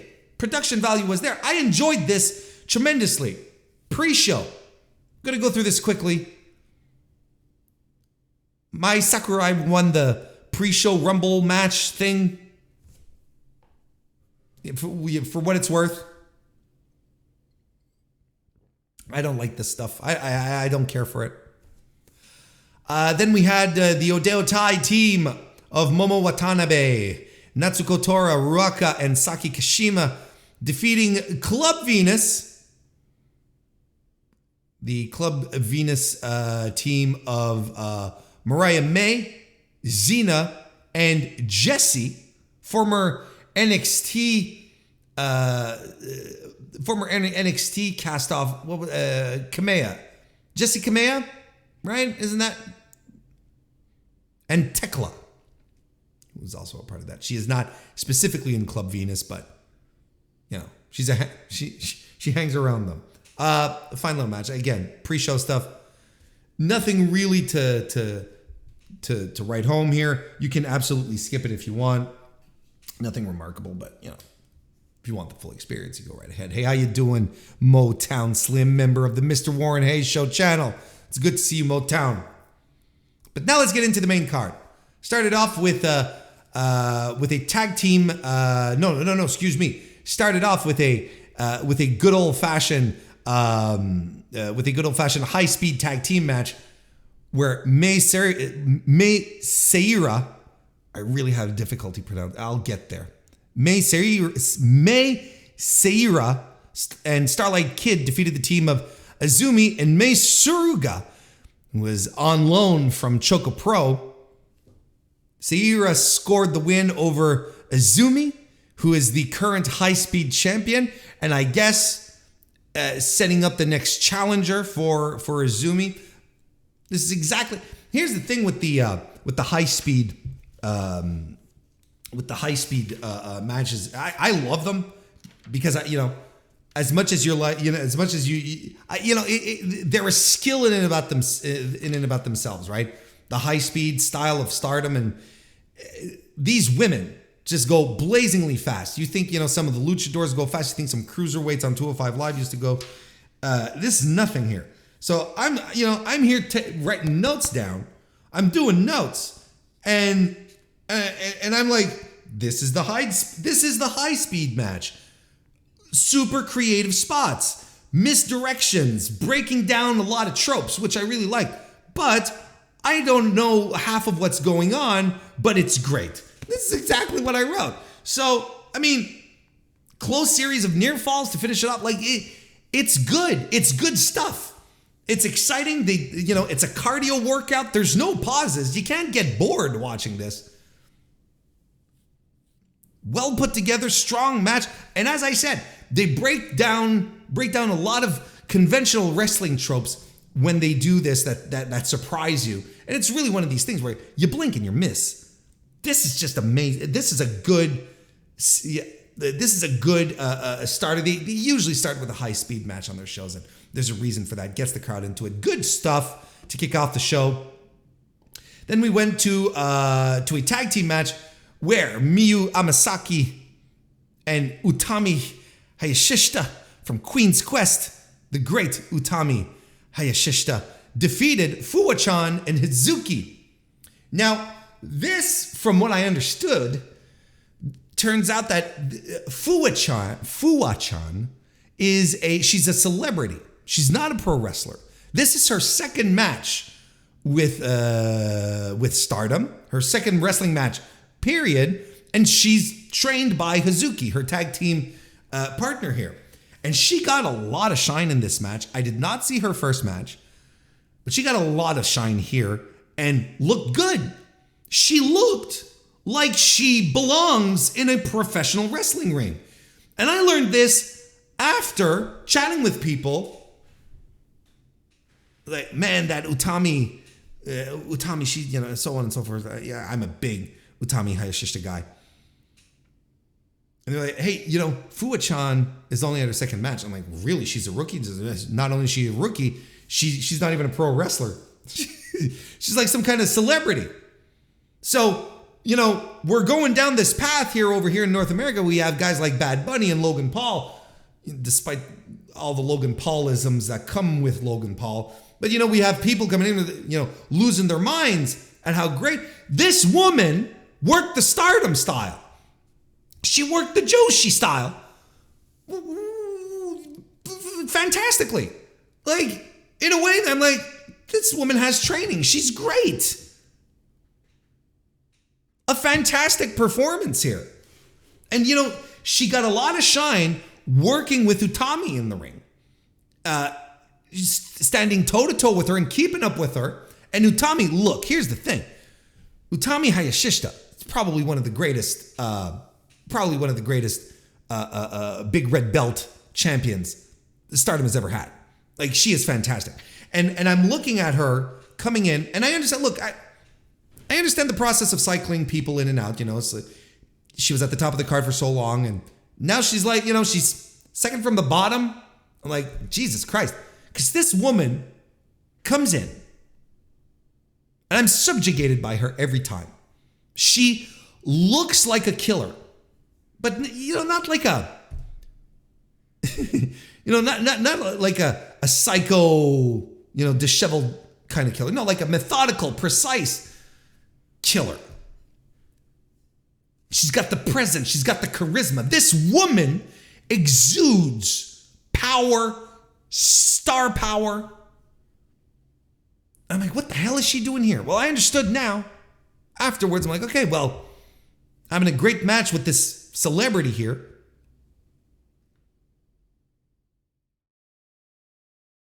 Celebrity takes the pin, by the way. We're not having them go over the women, the proper wrestlers, maybe. But, I think it's only a question of time before Utami is back up dominating the place, because she rules. And here's something else. There's a couple of women on this roster right now, and Utami is one of them. If Utami decided to break out and she decides to go to North America and work for promotions that will value work rate, striking, being a badass, she's going to get over in a second. She will be over by the minute she leaves the ring. Of course, if that's something she wants to do, maybe she's completely content right now. Like, that's not for us. There's no here or there, really. I'm just speculating here. I am subjugated by this woman's star power every time I see her. And I still expect her to have the red belt. I still expect her to have it. But she doesn't. Fun match. Next, we had my original contender for match of the night. And I was like, nothing's going to get better than this. Because this match fucking ruled. Himeka's retirement match against her longtime friend Maika, tag team partner, buddy pal, chum. Himeka retiring because of social media, because people are dicks, because she can't take it anymore. A fantastic pro wrestler, one of the hosses of Stardom, a woman that I have always enjoyed watching. Her and Maika, they're my hosses. These are the women that I love to watch in this promotion. She can't take the harassment anymore. People are dicks. So she's stepping away. That's bullshit. Hope she recenters herself. Hope she finds peace. And I will selfishly hope that she returns to kick some more ass, because this fucking ruled.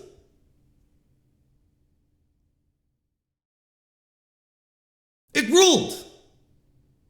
And there was no real discussion or thought process to be put in here as to whether or not Himeka was going to win. Will she be able to win? No, of course not. It's a retirement match. She's going out on her back. But there was emotion. There were lots of homages. Himeka was landing all sorts of moves and homages to her own wrestling influences. And the end came when Maika just kept pelting her over and over with Michinoku drivers. Awesome stuff. A great hoss fight. Highly recommended. And here's another thing that I think I say this every time I review some Stardom shows. the matches never overstay their welcome.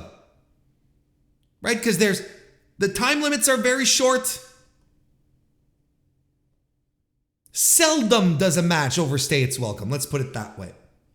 We don't want to say never. Seldom. It's perfect.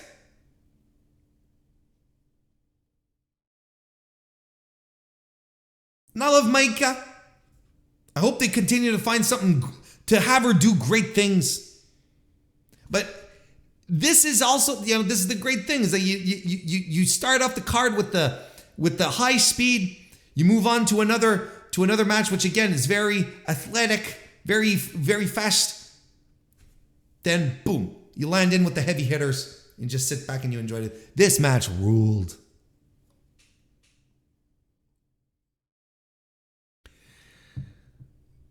We had the Neo Stardom Army duo of Nanae Takahashi and Yu losing their Goddesses of Stardom titles to the God's Eye duo of Emi Surai and Mirai. I thought this was fun, but nothing more. It was fine.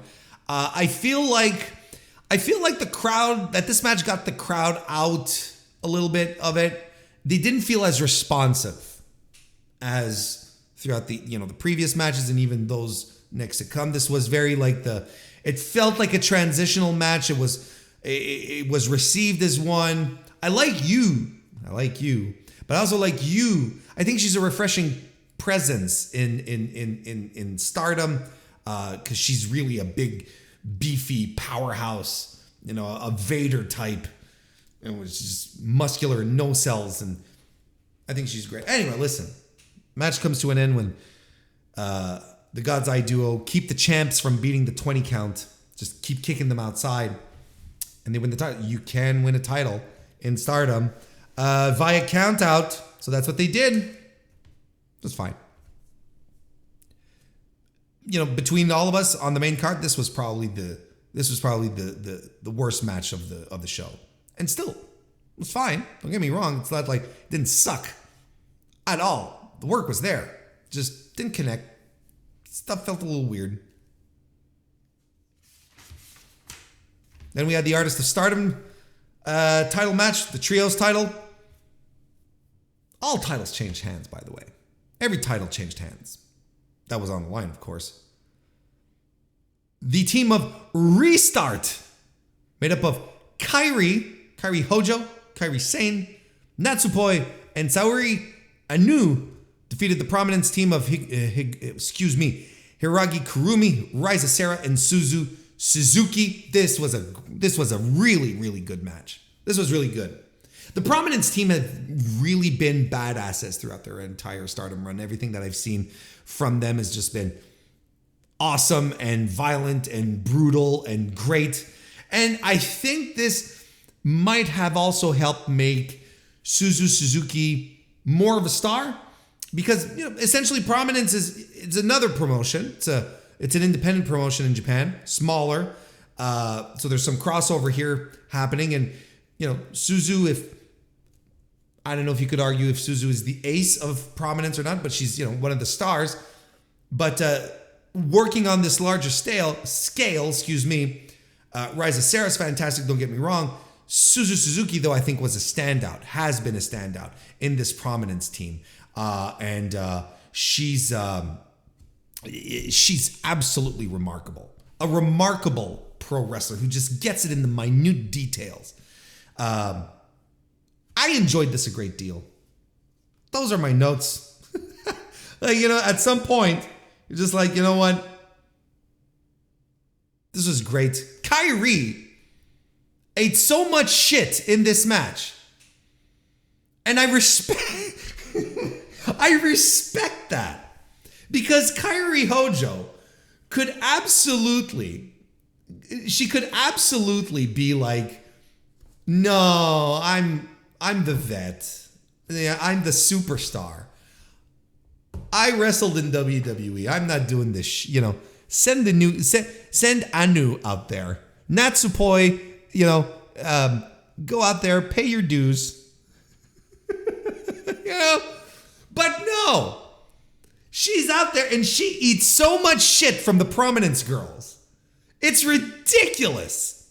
But I respect it. Don't get me wrong. This was a wrinkle in this match that just took me completely off guard. We're like, they're beating the shit out of Kairi Hojo right now. Just fantastic stuff. So they win. So Kairi, Natsupoi, and Anu, they win the trios titles, the Artist of Stardom belts. Good for them. And there's some crossover here with Tam Nakano's stable as well. We'll get to that a little later though. But no, again, look, fun trios match. Good, more violent than I was expecting. I know that's the deal with the Prominence people, but still, I was surprised. Now we're getting into... Now then, we get Saya Kamitani losing the Wonder of Stardom title to Mina Shirakawa in a match where I was like, well, here's my match of the night. And I was like, this is it. We're good. Match of the night contender for sure. What a killer match this was. The story here is that Mina had tried previously to take the title, couldn't do it, and she was not going to squander this opportunity. So what does she do? From the get-go, she does some limb work, takes out the knee, which would hamper Kamitani throughout the match. Like there's multiple times Kamitani would go to the top rope to land maybe a moonsault or Phoenix Splash, and she was wobbly. But not like, this is what's cool. Not wobbly, goofy, starts rubbing the leg, No, she's getting up there, she's on the top rope and she's trying to balance herself, but she can't, and she's just, because she has to put some pressure on the knee and she can't, and you get it. You get it without having it being shoved down your throat. It was just some fantastic selling here. The story of this match was spectacular.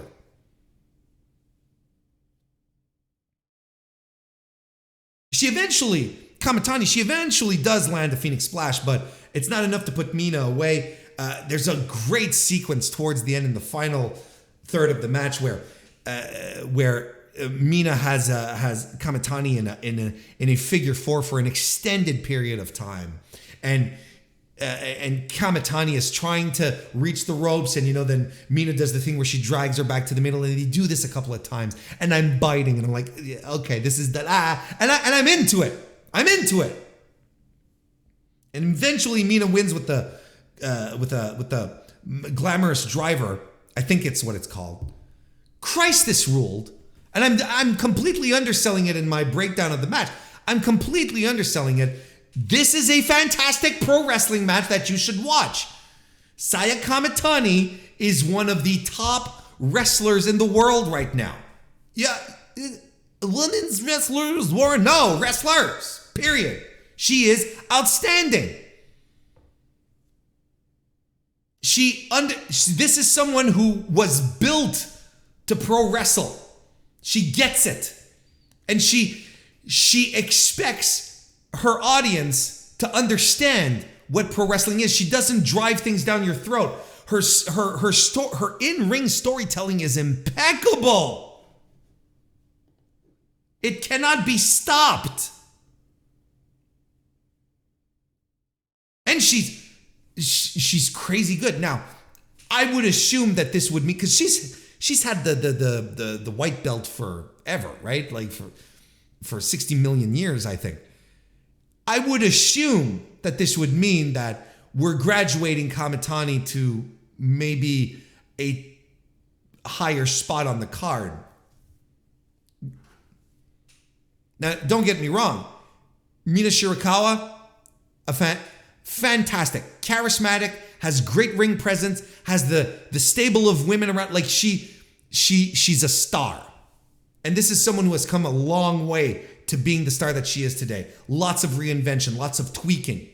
She's found comfort in who she is in the ring right now, and she is full-blown. This was an outstanding match from both women.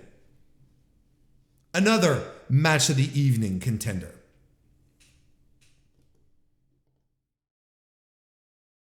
Now I'm like, all right, we're getting into the nitty gritty here.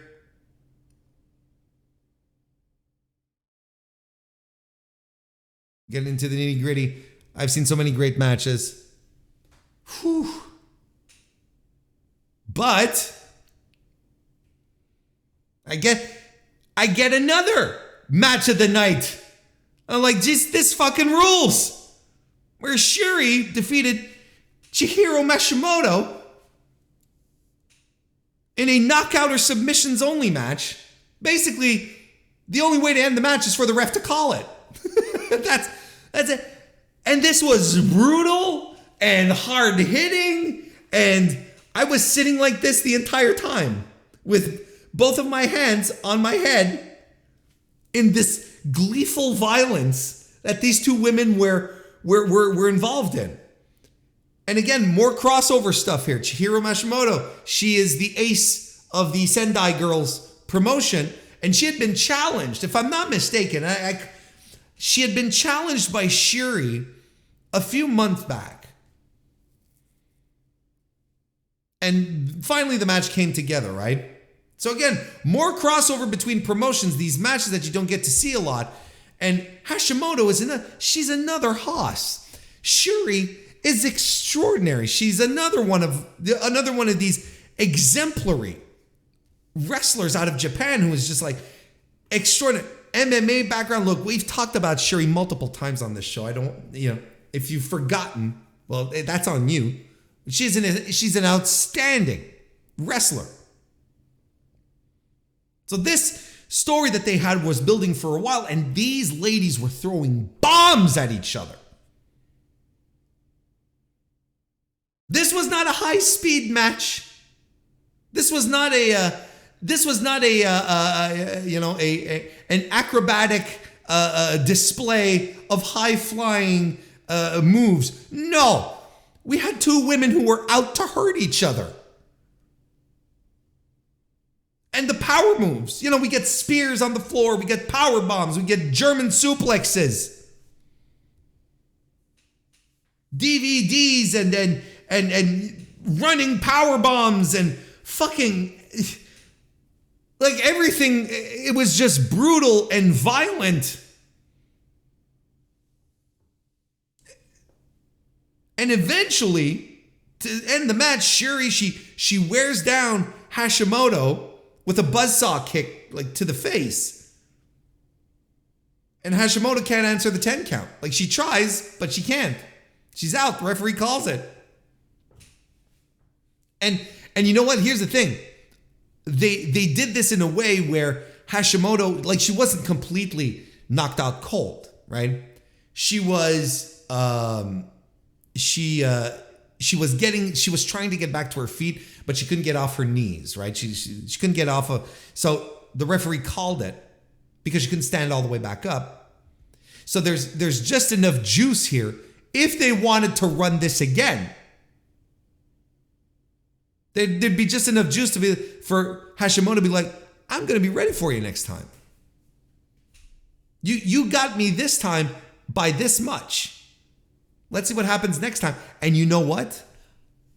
I'm going to be there for that one. Well, there, I mean, look, if I could fly out to Japan to watch Shuri Hashimoto 2, I'd do it in a blink. But the point is that they have my ticket because this match ruled. How many times have I said this so far right now? Like, there were, up until this point, there are 3, right, legitimate match of the night contenders. Maika Himeka, which was the first one that I went head over heels for. Shirakawa Kamitani, right? And then this one here, Shuri and Hashimoto. Yeah, let's put Hashimoto in the 5-star. Let's do that. Let's get round robin tournament Hashimoto. Let's have her and Shuri in the same block.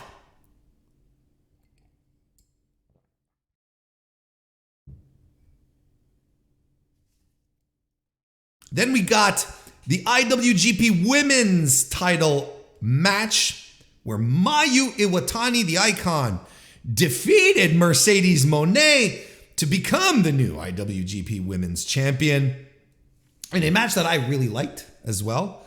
No, I'm not going to sit here and clamor match of the night. I thought it was, look, don't get me wrong, this was very good.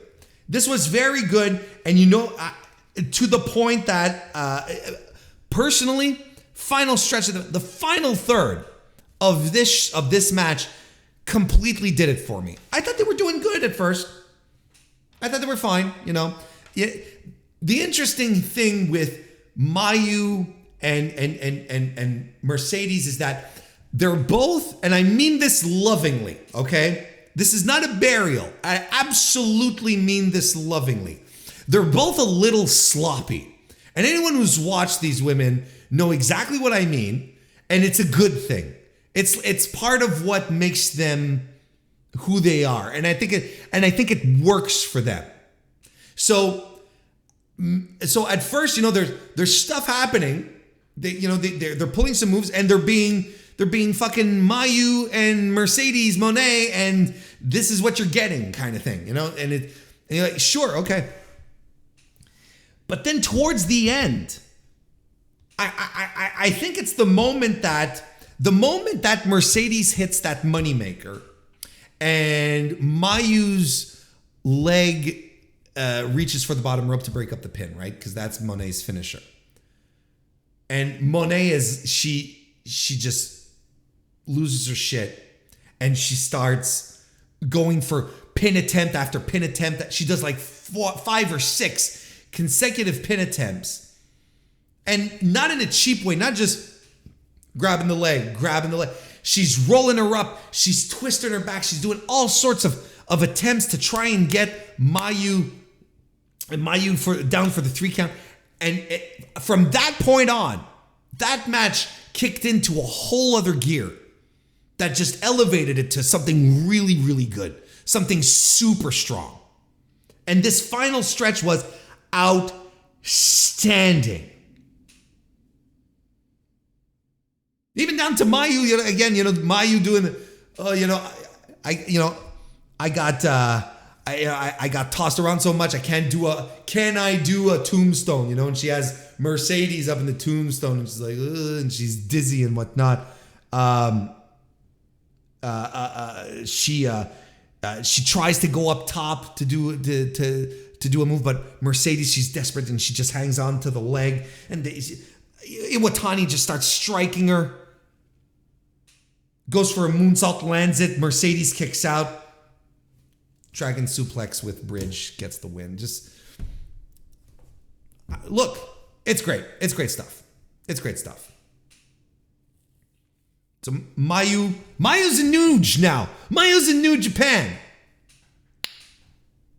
Mayu's a New Japan girl now. It's fantastic stuff. I think it's a fine move. People are like, oh, well, what about the Mercedes now? Well, there were a lot of rumors that Mercedes' contract with Bushiroad was coming up. That she was negotiating for one extra date. Now it turns out that it wasn't for one extra date. It was for a proper contract extension. She's got a few more to do for Bushiroad moving forward. So, despite it all, despite the fact that she did resign, here's the thing. If we hadn't known she had resigned, her losing the title this weekend would have been a sign was that, oh shit, she's on her way out. She dropped the title, she's on her way out. But it turns out no, right? She's got more dates, more New Japan, Bushiroad at least dates in the pipeline. She's going to be there at Resurgence in the United States. I think this is a savvy political move. I think this is a very savvy move and might actually be a little indication as to what might be coming forward, what might be happening in the next few months. Because, right, Julia and Mercedes before this match were sort of shit-talking each other, right? Setting up a little angle here on social media. You get Mercedes and Julia and you don't have titles involved. That's a match in and about itself. Who cares about titles at that point, right? I just spoiled the main event, but you probably know what the results were at this point. And if you're listening, look, it doesn't matter. But yeah, you remove the titles and the match becomes far more unpredictable. There's something much more special you can make out of it. And not just that. For Mercedes then coming into the United States to continue fighting for New Japan, she doesn't always have to be fighting like top tier talent all the time who are deserving of a title shot. Mercedes Moné doesn't need a title to be a draw for the company she's in.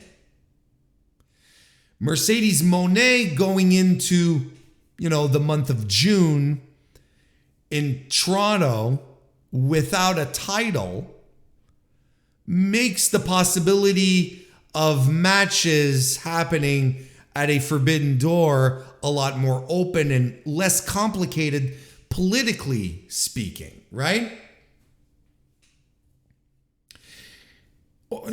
There's a Mercedes without a title, I feel, lightens up her load and opens up a lot more possibilities of what she could do and against people because she just doesn't have the title anymore. I'm being cagey about it, but let's say she ends up being on the Forbidden Door show, right? Well, when it's time for Tony and Gedo to negotiate, to sit down and like who's winning which match and so on and so forth, well, it's suddenly not as important for removing titles makes things a little politically a little easier, because you don't want your title holder to lose a match to another guy, to another local guy or another local girl, so on and so forth. Or if you want that person to challenge for a title, like for instance a Mercedes Moné versus Jamie Hayter, for instance, that would be a big time match for one single title. Like I said, it lightens the load and opens up a lot more, many more possibilities. And that's not to say that Mercedes won't be wrestling top tier talent anymore. Of course not. That's absolutely not what I'm saying. What I'm saying is her opposition doesn't necessarily automatically have to translate into, are they a world title challenger or not? It could be just about anyone. You already got a fantastic, for many people, a dream match, something that the best of the East versus the best from the West in Mayu versus Mercedes, right? For a lot of people, that was absolutely a dream match, something that was fantasy booked for years at this point, and that was actually happening. So that, are there still others like that? There's a few.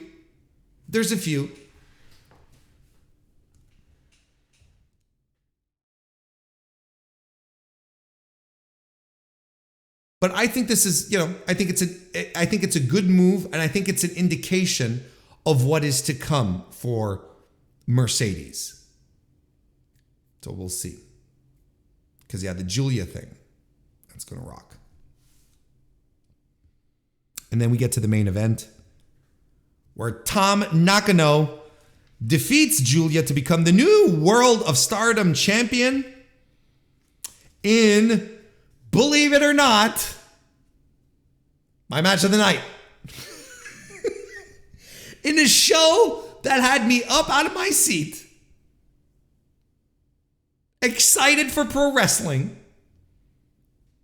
multiple times in the evening, I myself saying, this is it, this is the one, and being trounced every time until we get to the final fucking match. I would even call this a match of the year candidate. This was outstanding, had history, had tension, felt like a big time match. And I think it's it is a long overdue run with the big red belt for Tom, who has been a Stardom stalwart for many years. And I think her star has risen considerably in the past 2 to 3 years. She's had a fantastic push and she's lived up to it on every single level. She's just on another level. I think this was the perfect. See, this is the difference between a wrestling promotion and a sports entertainment organization. A wrestling promotion will know when it's time to pull the trigger on someone. And I don't think there was a more perfect opportunity than Tom this weekend, because it ruled. Look, I think she's at the height of her popularity right now. She's working. She's working so smart. Not that she used to work dumb, but she's working so smart. It's exciting to see what she's pulling off. Fighting against Julia, who is a Swiss Army knife of a pro wrestler who can do just about every fucking thing. She can do everything. Plus, an absolute superstar. Someone, this is someone that is absolutely born and bred to be a pro wrestler. They get it. They hit the top of the ramp.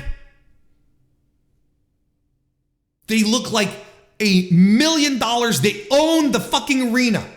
All eyes are on me. They make sure that everyone keeps their eyes on them. This woman has a magnetic level of charisma, and she owns it. She just doesn't sit around waving. No, she's got the getup. She's got the gear.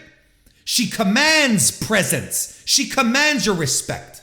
This is why when I talk about fucking Dominic, I know I'm making a hell of a jump here, but when I talk about Dominic not having it, not getting it, just coming down and, swaying his shoulders and, his arms being fucking wobbly and not knowing how to command his presence, not knowing how to own a room when you come out as a pro wrestler, as a superstar, that you don't look the part. This is what I mean. You look at Julia come out and you're like, this is it. This is how all pro wrestlers should be like. She is the anti-Dominic. She gets it all.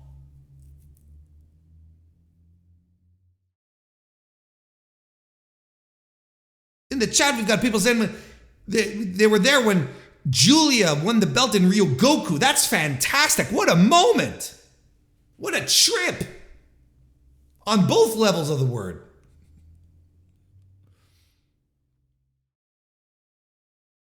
And these women just wanted to murder each other. Death was on the menu.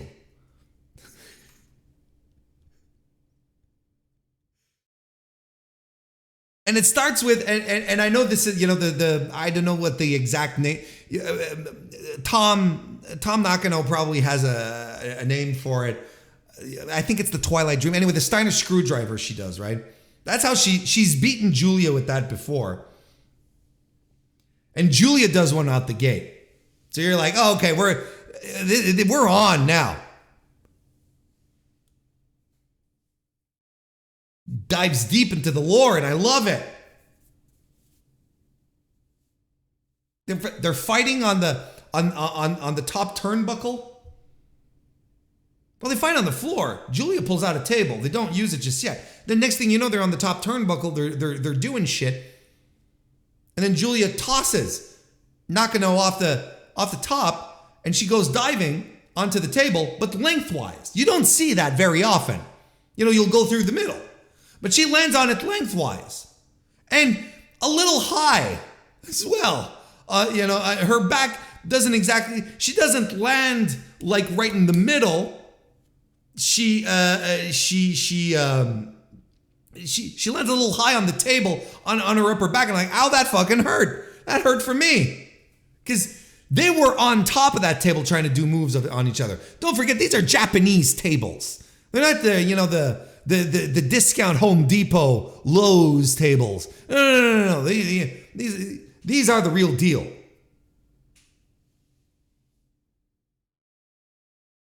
They headbutt each other into oblivion at some point off of the top turnbuckle to just fall off.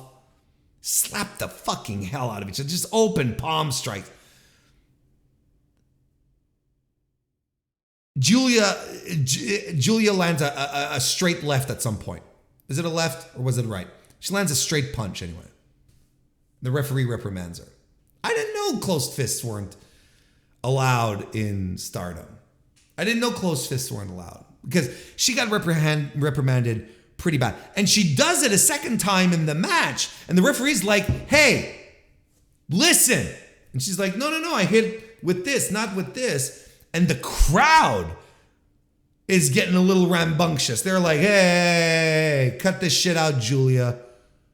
People were into it. This is great heat.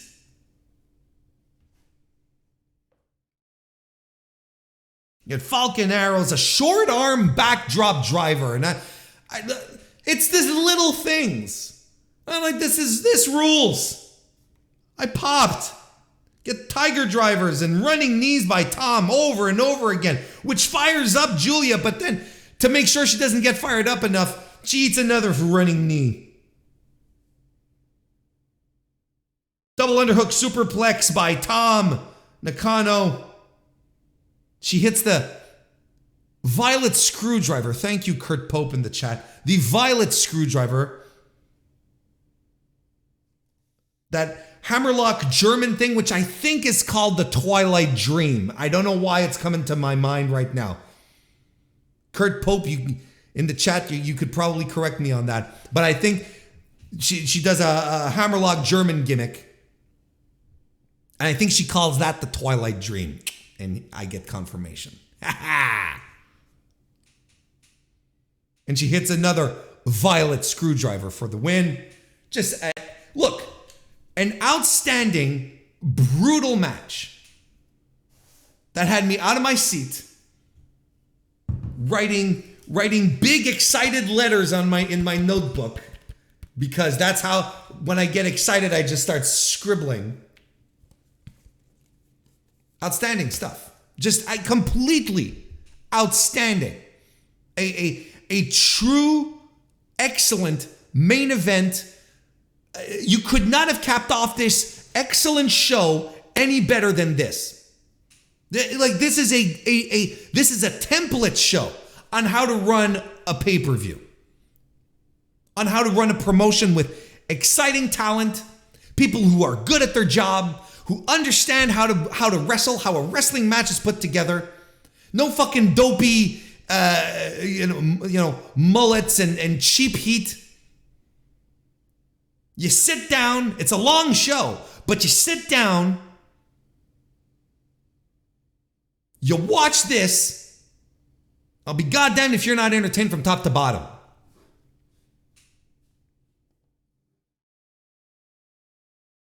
It's one of the best shows. Right now it's in my top 3 shows. With Revolution and Supercard of Honor. It's right. In no particular order. Right now, it's a big mishmash. I'm going to have to put some thought into it, but what a fantastic wrestling show. And again, this just compounds, unfortunately, the argument that I often have here on the show, whereas there is no single wrestling promotion in North America who does right by their women's divisions. There's not a single one that lets their women shine as brightly as the Joshi promotions do.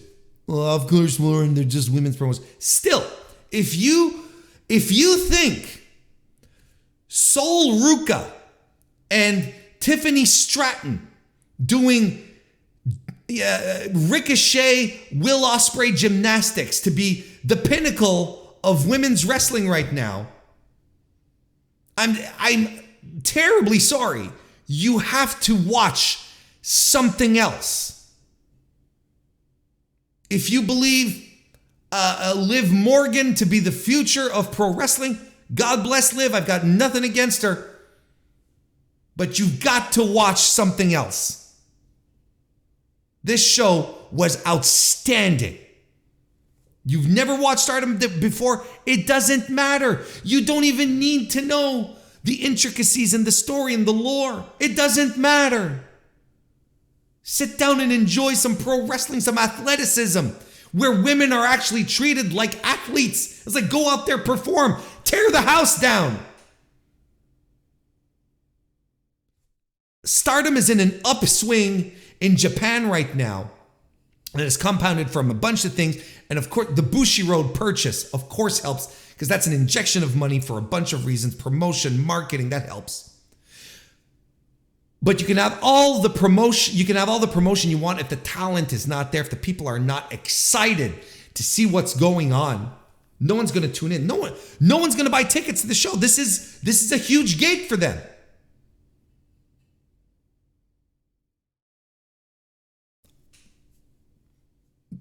There's never been an easier time to get into Joshi.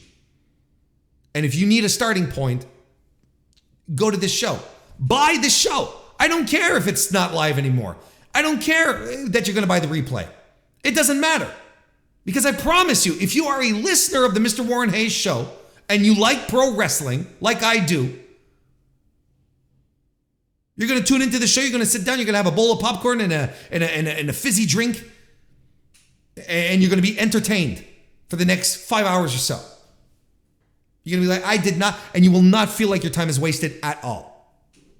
And then after the match, Tom celebrated bringing in Natsupoi and her name is just popping out of my head, Sarianu, right? Who are in her group. Brought them in to celebrate. Kairi was there as well. Kairi is not in Tom's group, but she invited Kairi to come celebrate as well and do the final pose, because they're all champions. They all, Kairi, Natsupoi, and Anu, they all won the trios titles, the Artist of Stardom title. So she invites them in. And Kairi's sort of like, what, do you want me in here? And Kairi is such a fucking pro at this. Kairi Hojo, Kairi Sane, however you want to call her. She is such a goddamn pro. Understands all the little intricacies here. Because now she comes in and Tom is, she's kneeling and she's holding the belt and Kairi's behind her and she has her belt. And Kairi has this obtuse expression on her face. She's not quite smiling, but she's not quite outright bitter either. And she's sort of looking down at Tom and she's like, man, I kind of want this title. Maybe I should take this title off of her. But now she's friends. She's in a championship group, in a trio with Tom's allies. And this is a little wrinkle around. And they didn't drive it home they didn't ham-fist it. They didn't, spend 5 minutes emoting, with big close-ups on their faces.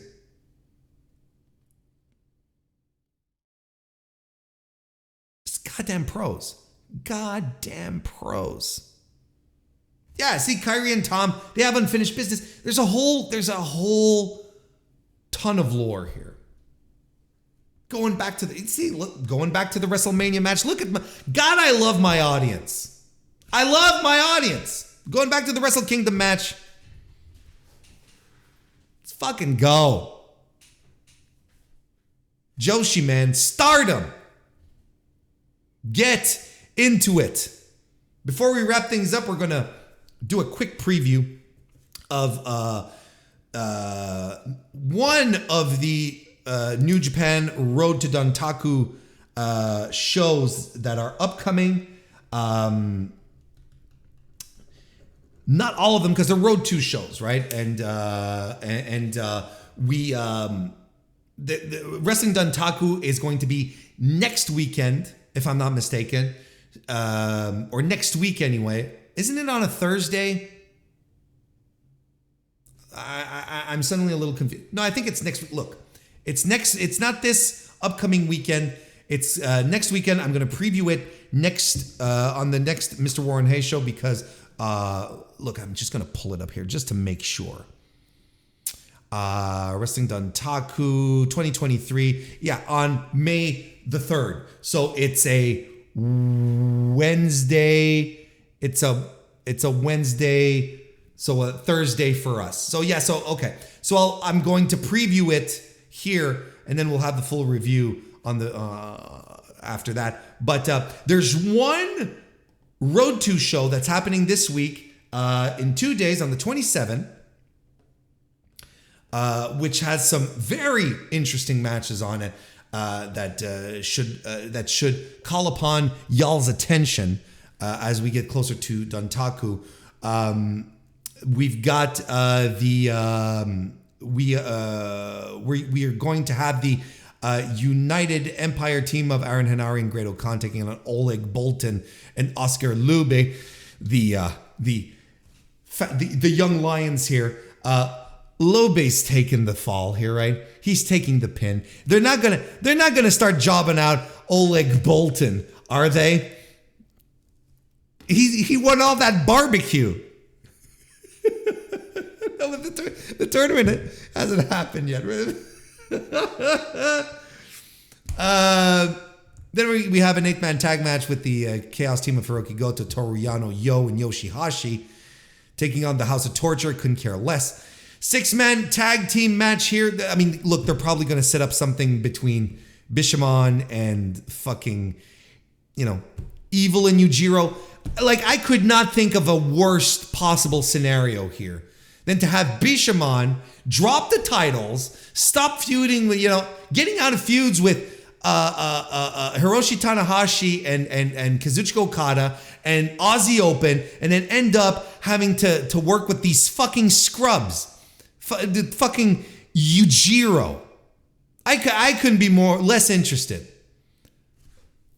The Bullet Club 6-man tag. The Bullet Club trio of, Dave Finlay, Kenta, and Taiji Ishimori will be taking on Hikuleo Tamatanga and Master Wato. I feel like we just saw this match not too long ago. United Empire group of Jeff Cobb and Aussie Open will be taking on TMDK, Mikey Nichols, Shane Haste, and Zack Sabre Jr. That has the potential to be a blast. Kazuchika Okada and Tomohiro Ishii and the Great Bash heel of Togi Makabe and Tomoaki Hanma will be taking on Strong Style, the trio of El Desperado, Ren Narita, and Minoru Suzuki, plus Shota Umino. This will be very interesting to see what they do here. I wonder what seeds they're setting here. Because right now, Strong Style are they still the trios the trios champions? Right? Aren't they? I believe they are. Yeah. They're still the never 6-man. The never open weight 6-man champions, not the trios, Warren. Then the LIJ team of Bushi and Shingo Takagi will be taking on the Just 5 Guys duo of Sanada and Tai Chi. Now, we're starting to talk interesting things here. Because I think conventional wisdom would have you assume, never mind conventional wisdom, Warren Hayes wisdom would say Hiromu at Dontaku, of course, loses to Sanada. Sanada holds on to the IWGP World Title. But his next opponent, next in line for Dominion, could be, and again, in my opinion, Tetsuya Naito. Hear me out, and I'll probably talk about this some more as we get closer to the Dontaku, but let's say my early thoughts, and not Dontaku, Dominion. But my early thoughts here are this. I don't think Sanada being your world champion during the G1 is compelling. Does that make sense? I don't think like he's the guy who should be holding the world title and being the guy that will be challenged for the title at Wrestle Kingdom, right? Because of course he will defend the title probably once after once, maybe twice after the G1 leading into Wrestle Kingdom. But I don't think Sanada is your. I don't think he's Wrestle Kingdom main event ready.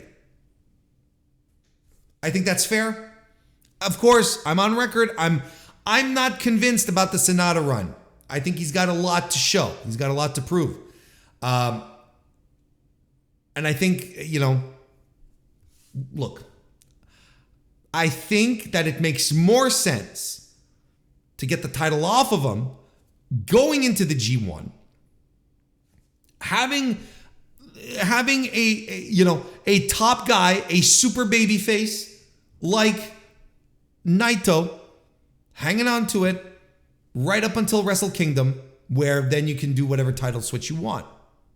If you want to do a title switch, right? But I haven't thought that far yet. I'm too excited for the G1. By the way, don't forget, subscribe to the Mr. Warren Hayes Show channel, because again, this year I will be doing my semi-daily G1 coverage. Not a lot of people cover the G1 on a regular basis like I do. And it will be my pleasure to do that again. But coming back to this here, my plan, what I was thinking here is that we have the match at Dontaku, Sanada retains, Naito comes out to challenge, right? This could potentially be a little monkey wrench here. The Bushi Shingo Sanada Taichi match. Because I can absolutely see Shingo pinning one of these guys. He could absolutely pin Sanada and then be next in line for a championship, and he could be the guy carrying the title through the G1, and that would you couldn't make me happier. Because I fucking love Shingo. I think Shingo's one of the best wrestlers in the world. Top 5, easily.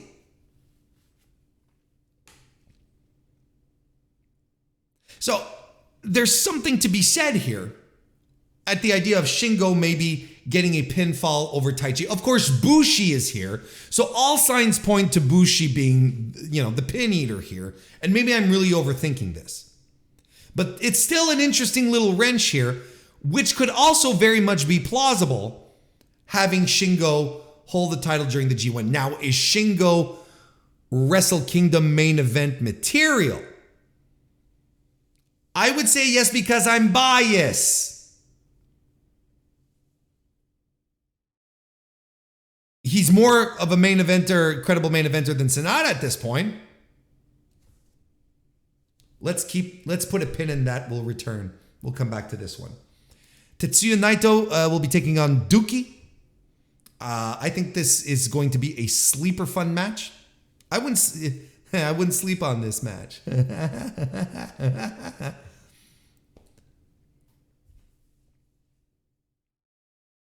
I think Dookie's going to turn out here. I don't think he's a moron. I think he realizes the opportunity he has here. Upset win, maybe, but if we're going down the road of Naito challenging for the title, I don't think he eats an L here. IWGP Junior Heavyweight Tag Team titles will be on the line. Catch 2-2 taking on the Jet Setters. Jet Setters being the team of Kushida and Kevin Knight. Said it before, I'll say it again. Catch 2-2 are probably one of the top 5 tag teams in the entire world right now. They are absolutely fantastic. They would probably be in my, they'd probably be higher in my, head rankings if they were around more. They haven't been tag teaming as much as they were towards the start of the year. Because these dudes are fantastic. I've sung the praises of this tag team on this show so hard. A team that was clearly like just thrown together. The Booker man saying, okay, you guys are a team. We need junior team. And then they decide that TJP and Akira say, well, look, if we're going to do it, we're going to do it right. And we're going to act like a tag team instead of two guys tag teaming. And they just turned out to be absolutely fantastic. So I'm excited to see this because Kevin Knight is a dude who's hungry. And you can tell he's hungry to sink his teeth into some big time stuff, big time matches. He wants to prove himself. He's got a good, I wouldn't say a buzz. I wouldn't say he's super hot right now, but he's got this nice little simmer going where you're like, yeah, I'm excited to see a Kevin Knight match. I'm looking forward to it. Kushida, I think Kushida had one of the best matches I've seen him have in years at this point at Rebellion last week against Steve Maclin. If we get a motivated Kushida who's in the mood to put on a great match with some great athletes, this could be a special one, folks. And the main event is Hiromu Takahashi defending the IWGP Junior Heavyweight title against Uncle Nobu, Yoshinobu Kanemaru. Two guys I really like. I'm not complaining. Hiromu rules. He's on a roll this year. He's had some fantastic matches. And Kanemaru was a master. Great storyteller. This is going to be good. So this one is happening this week in Hiroshima. From when we're recording this in 2 days. April 27. Hopefully I'll have time to review it. Next week we're going to have a bunch of previews. We're going to have this. We're going to have the WrestleMania Backlash preview. We're going to have the Dontaku show preview. I'm excited. I like the previews. I like the previews as well as the reviews. It's a fun time.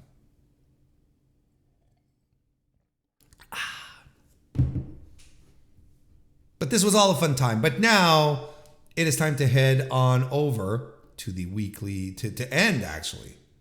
To just bring it to a crashing halt, the weekly wrestling inspection.